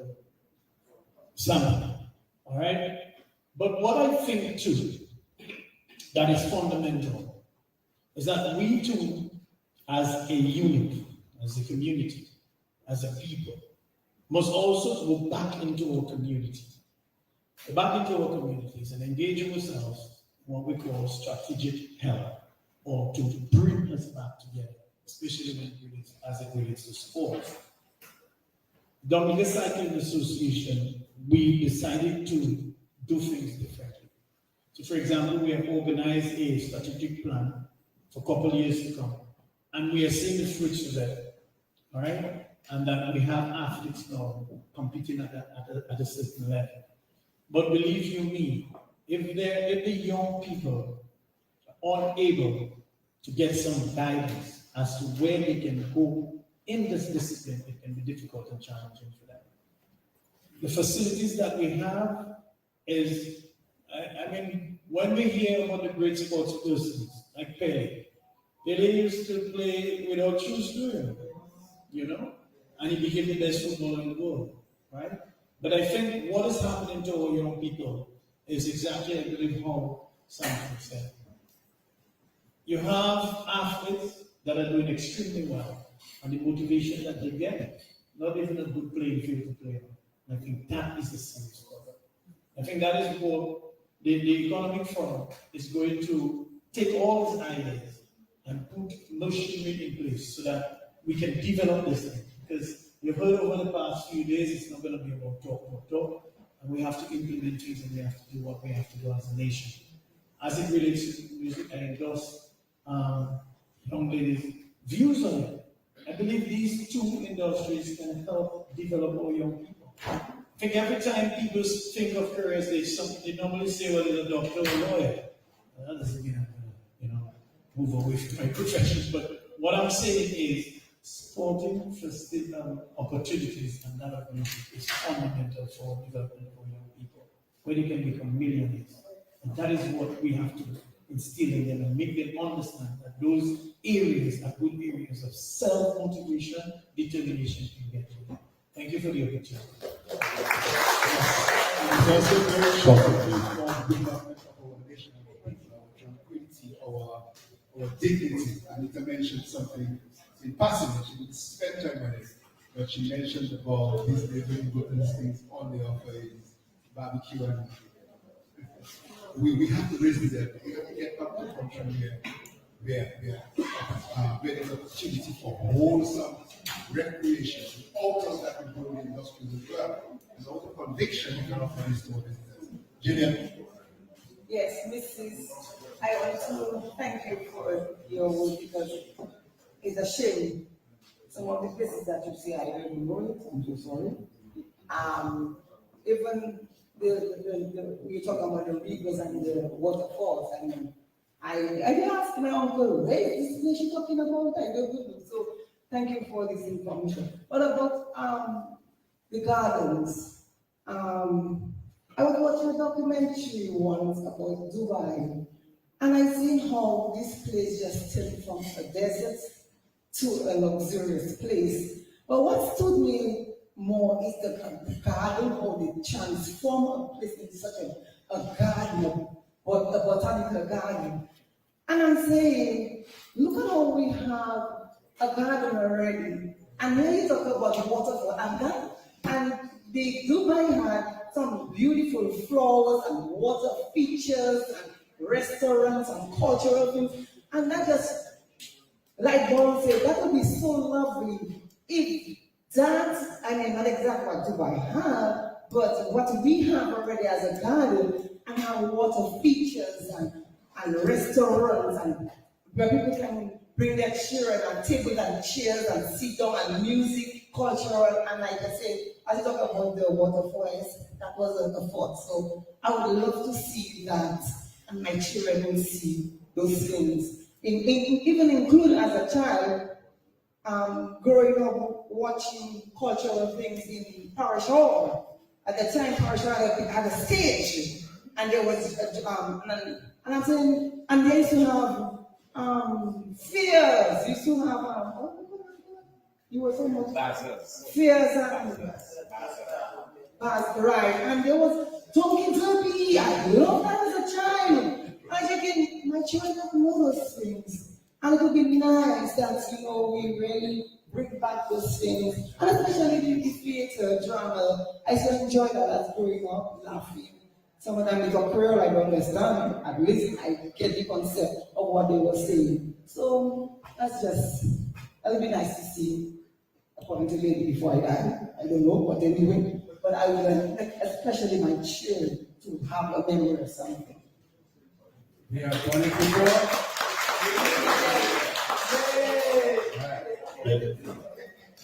So. Thank you. Mr. Coffin. Yeah, thank you. Yes, good afternoon, everyone. I too really like to, thank the organizers for already putting on a real good thing for Dominica. And in our minds as we reflect, I sure we are saying, I hope this is not a catalogue of good intentions, but we have to go forward to make sure that, this a proper plan can be formulated and to get all of this good work into what they call dovetail it into a national plan so that we can execute. And just as I hear about, the gardens, I was thinking the other day, we have been struck by many hurricanes and so. And obviously the gardens, if you look at it right now, in terms of the ratio between light and sunshine, I don't know if you put it 60-40, but I can see more sun as opposed to shade. So it is not really conducive for relaxation altogether. So my thought is that in the whole integration plan for the gardens, I think we should have a mindset of ruralizing aspect of the gardens so that it becomes more palatable for relaxation, because it is losing its appetite for people to go there and relax based on the amount of sunlight now that is being taken. Which means that it requires replanting or reforestation sort of program to get it going. Now, if we are to continue to have the garden in use with a lot of what they call vehicular movement, and the amount of carbon monoxide right now that is really exposed in the garden environment, that in itself has an effect on the growth of some of the plants. So I think we should right now really try to have an alternate route out and through to and from the garden as opposed to having it within the gardens, right? So they're probably on the outskirts as they have had that thing and so going forward. Now I've always said that we think that we're supposed to have a good product in sporting activities. And I want to make an example. Once Usain Bolt was being interviewed, and he was asked, but what is it that you do that gives you that kind of energy, and you are so well fortified and your body is well built to run as fast as you do? And he says, I consume a lot of yams. And he says, I run a lot of hills and so. And so it came to mind again that Dominica probably has some of the natural ambience for athletes to actually come. So we could promote Dominica as a sporting training center for athletes. And from that, our athletes themselves can learn. So sometimes if it is a big modern facility we have to have, it's just the natural environment. And sometimes the terrain could be just good enough for building up, athletic abilities. So I just want to say, this summit, I want to applaud it and say it's a work in progress, but we should not stop here. We have to continue the good work. Thank you for participating. Thank you, Mr. Coffey. Right. Now, how many of you remember, and I'm sure there's room, we have done it before, as I said, and we can do it again, but we can even do better, because that's what some of us are asking for. We shouldn't have been deteriorating in terms of all the events that we used to have and did well. We should have been building on those strengths, and there's some other things we could add, swimming and so on and so forth. But I'm just remembering the excitement, and maybe it was Rosa, we need to increase that to everyone. Now I know it's going there now. But how many of you remember the strong days of football with Harlem, Kent Grove? Say this. And so cheese and liars. Say this, bro. What are the other names? My green sea blue stand. Yeah, Blue Star. Yeah, first we should remember, right? I should get it wrong soon. And we still have some legends living. You remember Bogoroy? Oh, geez, some of you are too young for that. But the important, I mean, we don't really understand what we are talking about is very, very important. Development is about improving the quality of life of the people, right? And that is not just about the economic element. It's also about the social, and it's also about the environmental. We haven't spent too much time on the environmental, and we haven't spent a lot of time on many other things like education and so on. But culture, and Anita, I wanted to ask you a question, I'm going to ask it, and I don't know if you could respond, but culture and sports, they are not just an important part of our social, they are also integrated and they can perform useful functions of the economy. And that's what we're saying. But there's a question, I don't know if you want to answer, but I would like to ask, often when we think of culture, we think of the food and the dance and the architecture and so on. And that's great, that helps to define our past, understand what they meant, and give us reminders for going forward. So, but there's an important element of our culture, I think, we often miss in the Caribbean as well, and that would be the norms and attitudes. Some of these are not necessarily great cultures that we need to change, but some of them are great cultures that we need to maintain. So if you talk about a culture of cooperation that could be, that's a great culture that we're losing. But we also have some negative cultures, like the culture of corruption that some people are building on, whereas we should be reversing. And there's some other cultures. Is there anything you could say, or you want to make any comment on the importance of that aspect of our culture, or norms, or values, or attitudes?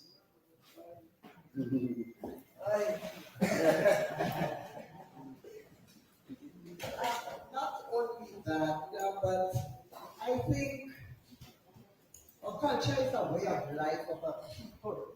It's also your attitudes and your lifestyle. And we have to remember, there are three things I was thinking of as I'm sitting here listening to everybody. One, the effects of Hurricane David on Dominica. This brought our education system from an 8 to 4 schedule with an hour break for lunch to a 9 to 4 schedule, and it went to an 8 to 1. That was where we lost out on our sports development. So when I went to school, we had cricket teams, we had netball teams, we used to run track. I mean, some of us couldn't run, but we used to run track. We used to have lineman spoon race and flag race. And we had a serious cricket team, okay, and a serious netball team. When we shifted to the 8 to 1, we went to the sports 1 day a week, as Sandra just mentioned, okay? The second thing that happened to us is we had to take hard decisions. Why couldn't we go back to the 8 to 4?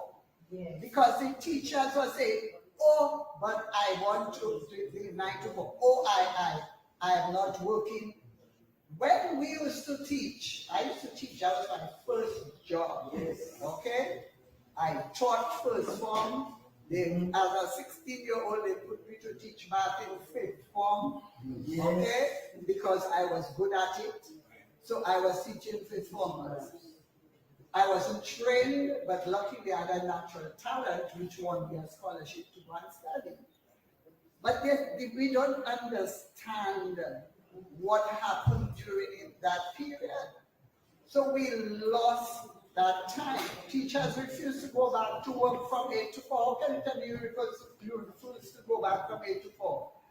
All government workers are working from 8 to 4 and 8 to 5 on a Monday. So why do teachers? Oh, we have to prepare. Yes, you prepare during your breaks and your thing. I used to do it. Okay? When I was working, I taught math at convent, math at grammar school, math at Sixth Form College, was head of math department, was on their curriculum committee. We did it, those things voluntarily, they don't exist anymore. Okay? Look at the gardens. We have to take another hard decision. Why are people parking in the gardens? What gardens do you know? Botanical gardens. That's a thoroughfare for traffic.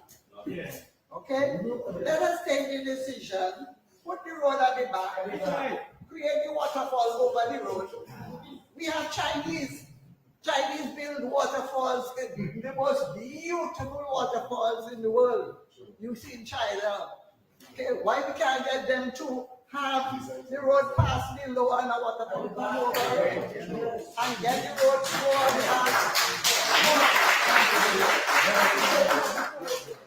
and then have to start parking in the gardens. It's not a parking lot, it's a park. Okay? If you go to Trinidad, okay, you must park outside on the road and then walk, pay a ticket and go into the Botanical Garden. Everywhere else in the world, that's how it's done. So people have to learn it's not a parking lot.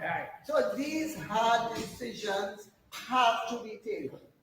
Okay? We don't want no buildings in there. We want to bring back the gardens to its original glory and use it where children and people can go, do exercise, play, meet one another. Okay? We're in an age of technology. And we, the parents, are also to blame. That wasn't me as a parent because laptops and iPads and these things did not exist when I was bringing up my children. So they knew homework time is such and such. After that, outside, go and play. Okay? They had computer games, yes, but you restricted the time with the computer games. In school, no computer games. Holiday time is computer games. Go outside. But it's an easy tool for the modern parent. Just give them a laptop or a phone, and they don't bother me anymore. And the young parents, you have to realize you're doing your children a disservice. Okay? You don't even know what they're watching. Okay? And children get into trouble on the internet. Okay? So we have hard decisions to make in everything. Okay?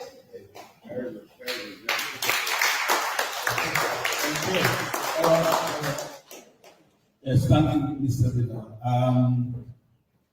I'm thinking about our historical buildings. Clearly, it appears that we do not appreciate and value the built historical buildings.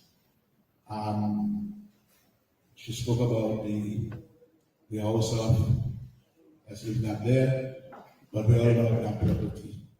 It was where one of the most prolific writers lived. And to this day, in England at universities, her books are still being used as a literature material. And we could have that link between students who are doing literature and doing a book to come and have a real feel and experience of where that writer actually lived. That is what on the bridge. Let's talk about something that I think we all here can participate in standing up and protect. I remember Afimate called for a short walk so that we could bring some more attention to the library. About 8 of us was present, and there's probably 10 or 15 policemen. These are the things that we need to get engaged. When you are convinced about things, you take appropriate, peaceful action to bring attention to bear on those in authority. And so when we call for people to just have a small walk from the bayfront to the gardens, a little exercise, a little walk, only 8 of us stood. What am I saying? The library is proving that it is a resilient building, and everything happens for a purpose. They have tried to go in that library twice. Hurricane come uncover it, but somehow the library is really resilient. Can we give? It was a gift to us. As a child, I remember paying my little penny, take my book, have it for a week, bring it back, take another book. You have additional studies to do. You go to the library, you read, you write up a little thing. We know we modern and you'll say, well, there's no need for hard copy books. But in Great America, that is much more than us. They still have libraries with hard copies where you go to study and you go to research. We think we're so advanced in this country that we no longer need a library. Okay, if you do not want to put the library in the same area, why not agree as a nation collectively that we're going to make this library a historical site where we can come with water fountains again. Anybody remember the water fountains in the Yes. Anybody? Let us put a few water fountains in the area. Let us rebuild that structure exactly as it was. And even if we don't want to make it the library, let us make it a place for poets. So poets can come there and express themselves. We can have poetry night, we can have poetry. Let us make there a center where books that are locally written by Dominica, Dr. Gabriel Christian, Anne Tree, and a whole list of, a whole set of writers. Let us have a center where you can go and get Dominican written books and easy access to purchase them, sit down, read and receive. We have to move. We're talking about the gardens, There's a big activity actually for people who are interested in the protection of the botanical gardens. How many of us were there? You think if somebody going to pass a policy and there's an activity and they see 8 or 10, all they're going to say the usual suspects. Anti-development, anti-progress. We have to be committed when we are convinced about things that we feel deep down we want to protect. Nothing can happen to you. I have lived my life from 79 as a child, standing up in things I think that was wrong. I've gotten tear gas so many times. I've never sent a stone. I've never done enough harm to people.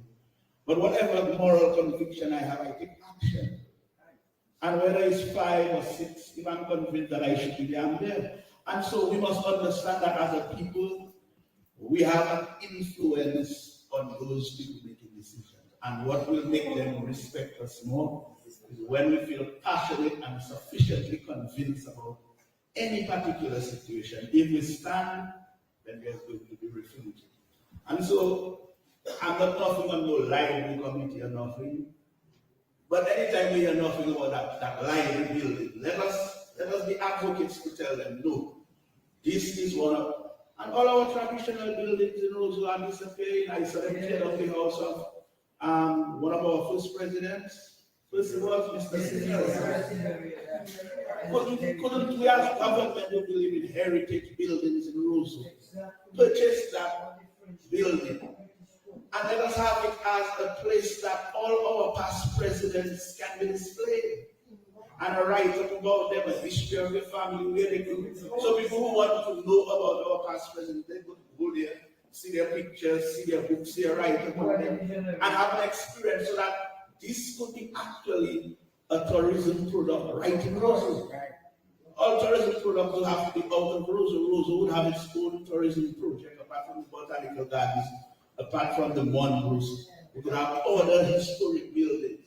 And when you go to Puerto Rico, Old San Juan is a historic place. All the old stone roads are there in Old San Juan. Students coming from America and it's there dying. They never see those things. So there are certain things that we still have a few of it remaining in Roseville and other parts of Dominica.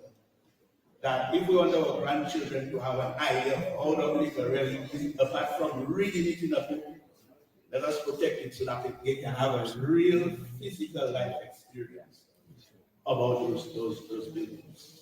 Indeed, thank you. We have to promote a vibrant country and sports and culture is a critical part of that. many of you know this guy is my older neighborhood friend who shaped my life. Anyway, we grew up together, so some of us in this area. Senator Delbert. No.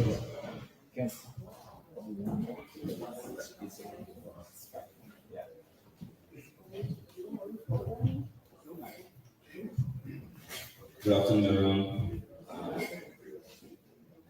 It's nice to be back here. Every time I hear conversations about culture, it really interests me because there's something new that I learn every time. I heard Senator talking about the things that we are losing. And I want to make a point. I don't want to be considered political because it's bigger than that. People that do not know who they are easier to control. And when we continue to lose our identity through things like our sporting capability and our culture, not necessarily glorifying the things and the hardships of our past, but recognizing the things that have got us to where we are and what makes us who we are. When we begin to lose that, it is easier for people to sell us an idea and for us to adopt. And we continue to lose things that make us who we are. I heard so many things that I didn't know about, so many sites, buildings that I didn't know anything about. But where would I go to learn about that? You don't bump into those information anywhere in Dominica.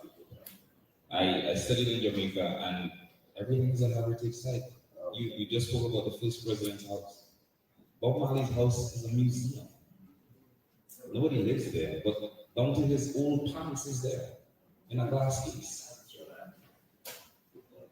And everything, a lot of the things that make us who we are important to Dominica can be considered a tourism product. But it should be an education product for us and our children. A place where we can take them to learn who they are and to continue to build on our identity. Mr. Chairman, I'm not sure what your closing exercises are going to be like. I'm not sure if we get to either send in some suggestions as to how we move forward.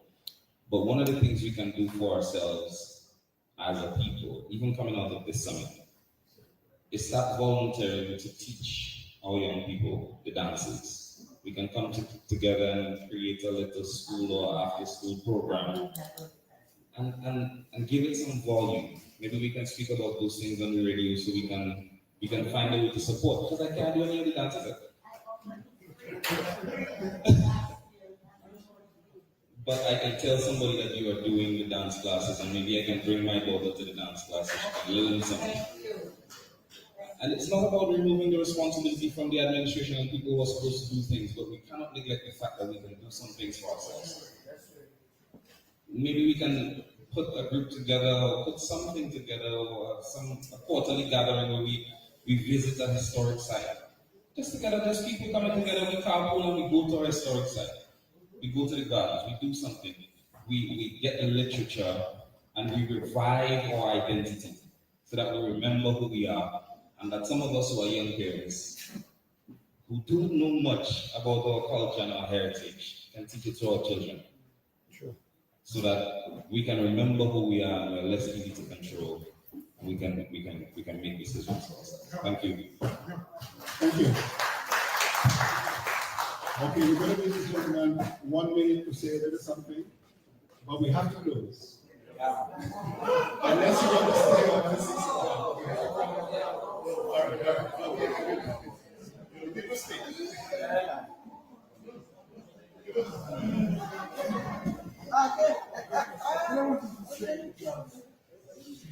Let's talk about our culture.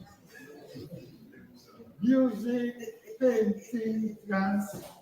I usually refer to this thing as epi-cultural. It's one of the simplest of culture. But man, we lost our culture and the sedition. I don't know what culture is really. I know this is bully talking about slaves were brought to Dominica. There were no slaves brought to Dominica. They will capture Africans, princes and princesses, warriors. They will capture Africans, go back to Dominica, and then enslave in Dominica. No slaves in Dominica. The American lady, somebody should blow it up. The French Quarter, somebody should blow it up. Brainwash Negroes find some prestige in the French Quarter. There's some prestigious to brainwash Negroes. Blow them up. Don't let them or slavery. Come on, that's what you want to buy too. This is the result of the leaders. Okay, one more thing I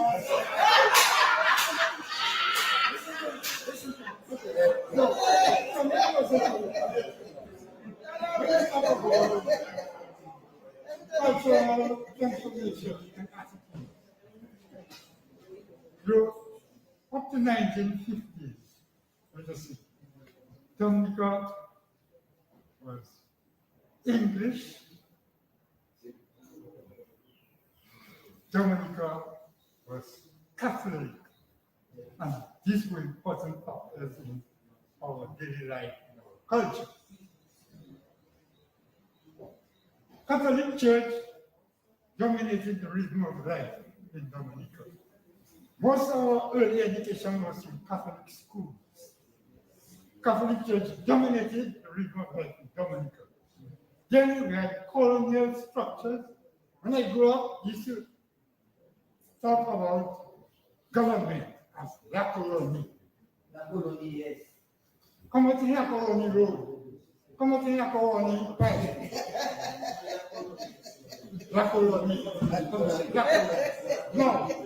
But on the other side of that, there are elements of English culture which we have to agree was more advanced than our plantation culture. We were talking about sports. When I grew up in Roseau, Blackburn, Combonia, Patterns, they all had houses copied from the English. And it was nice to go to Patton's clubhouse to play table tennis, that's why I went to play table tennis, to go to Blackburn sports. No, you can think of a sports club in the clubhouse. Yeah, gone backward. Yes, Yeah. Okay. Thank you very much. Yes. I just want to say at this point, you get what he's saying. I don't think you have to blow up anything. Yeah, because some things tell you we will never get there again. And it inspires you to make sure your children are like that. Stay with you and stuff like that. So it's not about blowing up anything. But we appreciate the point. All right? Okay, since the people spoke, we will allow for maybe another 20 minutes. Because so many people have indicated they want to say something. All right? So or maybe 15? What? 10, okay. We can take a compromise 10 minutes. I saw your hand. Go ahead. Right there. Okay. Who else will come to the hand? Okay, go ahead. Guys, just interventions. Yeah, I'll be brief. I would like to echo the need for bringing this message out there, right? Because if I may happen back to, I would say, the apostles, right? How the apostles actually spread Christianity. They didn't use the structure that we're using now, as you go to church. They went out and they brought the message to the Roman Empire, and they changed the Roman Empire. Okay, it's a beautiful thing that we're actually having this discussion here among ourselves, right? But we have a nation, we have a whole nation out there, right, that do not know of these things, right? I teach in high science, okay? And one of the first things that I asked my class, even before I didn't start the course, I asked them, well, do you all think that Dominicans are environmentally conscious, right? And they are unanimous no, sir. You know, it's like they admit, right? So even before we actually speak of of trying to enrich or preserving our heritage, we have to make the people heritage conscious, right? If we have to speak of preserving the environment, we have to make the people environmentally conscious. So I think we have to develop a mechanism for bringing all of the discussion, right, in small groups, so that's where I go, right? In the villages, it does not mean anything huge organized, right? Just have some little discussions, talk about discussions, right?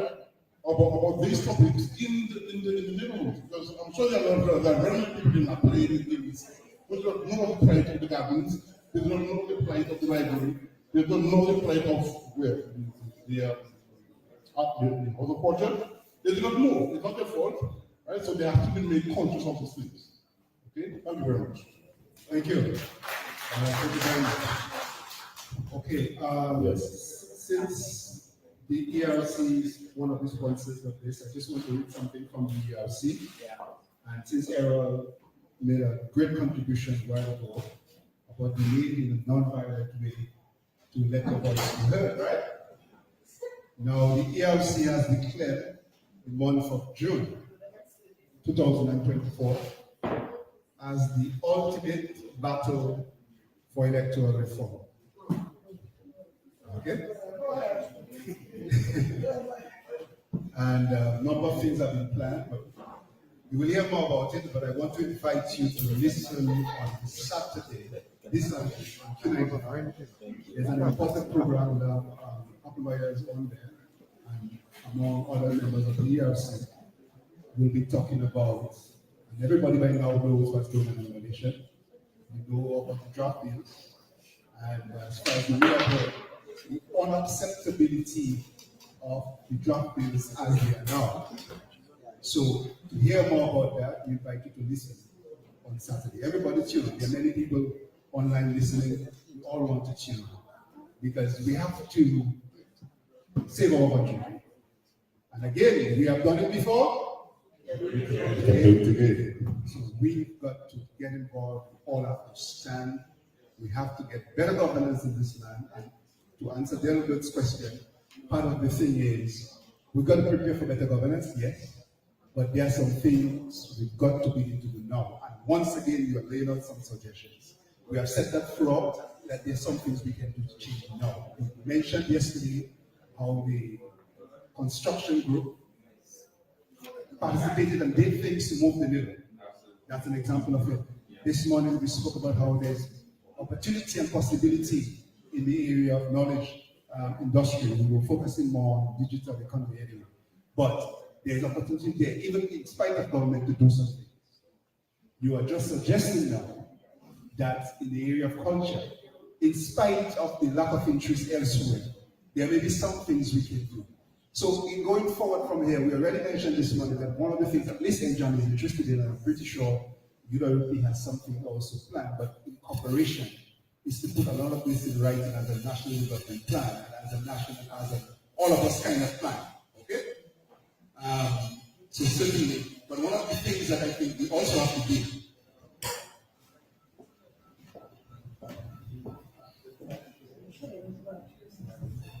is to begin to seriously think about the kinds of things we can currently do, what we can start to do, what we can continue to do, even from now. We know governance will change, we know it will get better, but even from now, there are some things we must do. I have been preparing myself for that, and I'm currently at the stage where I'm ready to jump in very deeply. But all of us can participate and we can plan it. The issue is we've got to think through it and plan it properly, otherwise it's just left to everybody doing another thing here and another thing there. So I want to thank everybody, but I want to give Thompson the floor now and let him say some parting words.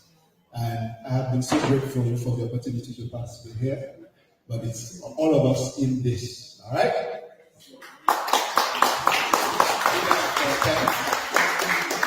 All right. Wow.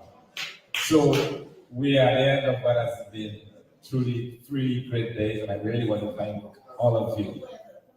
You know, it would not have been possible without your presence, your participation, your insights. I want to say special thanks to our presenters.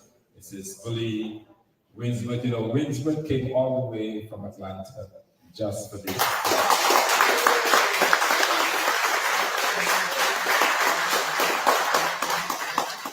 I also want to thank Coach Romeo, who did the same thing, came all the way from St. Thomas just to be here with us today. Who by the way, has given us a series of quite a number of plant seeds and stuff. So for those of you who are farmers, just the real farmers, you are invited to take from it. He's contributed to us, so we give it back to you. So feel free to help us out, but only the real farmers.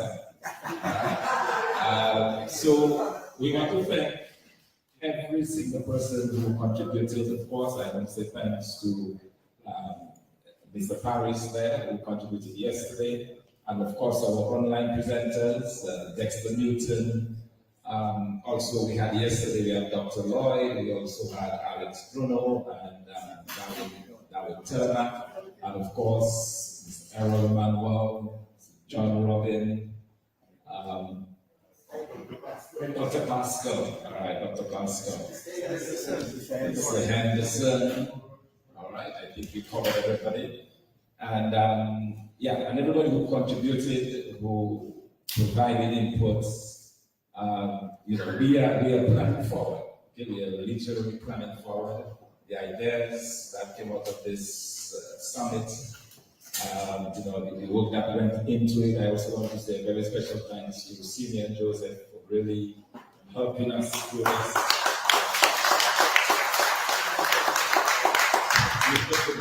Senior, after Tuesday night, and everything happened in the dinner. Senior called me minutes to 6 on Wednesday morning. I said, I'm so stupid. I wanted to be sure that you were here on time. So I'm really thankful for that time. So, it's good. I think we had 2 really great days of discussion. It will not remain as discussions, and we will be pulling out all the relevant aspects of this, each of those sectors. Because if you notice, you're looking for drivers of the economy. I know persons were suggesting other things like the environment and the issues and so on, but we will focusing specifically on the drivers to economy, how we can help to bring back economic growth. And I know, as Madam was suggesting, that's not the only metric. Of course, there are other metrics that we could use, but we believe that this is the starting point. Coming out of this as well, the next major activity which we'll be having is the entrepreneurship activity. We are going to be doing something for the entrepreneurs in this country. All of the young people in particular who are brilliant ideas, been doing stuff, and many of them are still beneath the radar. We'll use that opportunity to expose what they've got there. We have beekeepers, we have persons who are mixing different kinds of concoctions and drinks, or who are making creams, who are making limits. We have a whole range. Persons who I saw somebody put in vacuum packs, dried banana the other day. They have little labels on it and stuff, doing it out of the house. So we have all of those things going on, and we want to really focus on that, because we believe that as we empower more of our young people, as we empower more people to be thinking about things, we'll get better ideas. People will come up with, I met somebody on Tuesday again who said me they're now using the wasted, they came to Dominica, they said all those wasted mangoes and so on, and they had to do something about it. And they started packaging the dried mangoes, to sell and to export. So there is so much that can be done, and that's what this is all about. Okay, it's about empowering people. It's about using the opportunities that we have. And this morning I made the pleasure that, especially in the knowledge-based industry, we will be looking at this particular area because we believe that that's a quick win. That's an area we believe where we don't have to be in office. Probably most of the things we have to be in office before. There has to be a change of government before any of that can happen. But some of it can happen even outside of government. We have just touched the tip of the iceberg in Dominica as far as knowledge-based industry is concerned. We have persons in the call center, that's part of it. But the call centers are the very, extreme end of that. There's a lot more that can be done. Where you employ accountants and persons who can do invoicing, and persons who can respond to, there's a lot of different areas that can be done in that space. And so we'll be looking at it, and hopefully in the next few months we're going to get some currency out of that and be able to do something.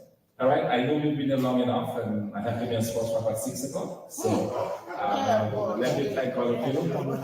And of course, the online persons, hopefully forget to. Thank you so much for staying with us. God bless you. And God bless you. Thank you. Okay, one thing before we go. Just one little more thanks I want to extend. Okay, we want 2 more or 3 more thanks to Jungle Bay for this excellent facility and hospitality and staff work, very much so. But I also want to add a little word of thanks to the Loftus Tour. Everybody put your hands together for that. Yes, Emma was here and there's others here, but Loftus has always been there, participating, helping, covering.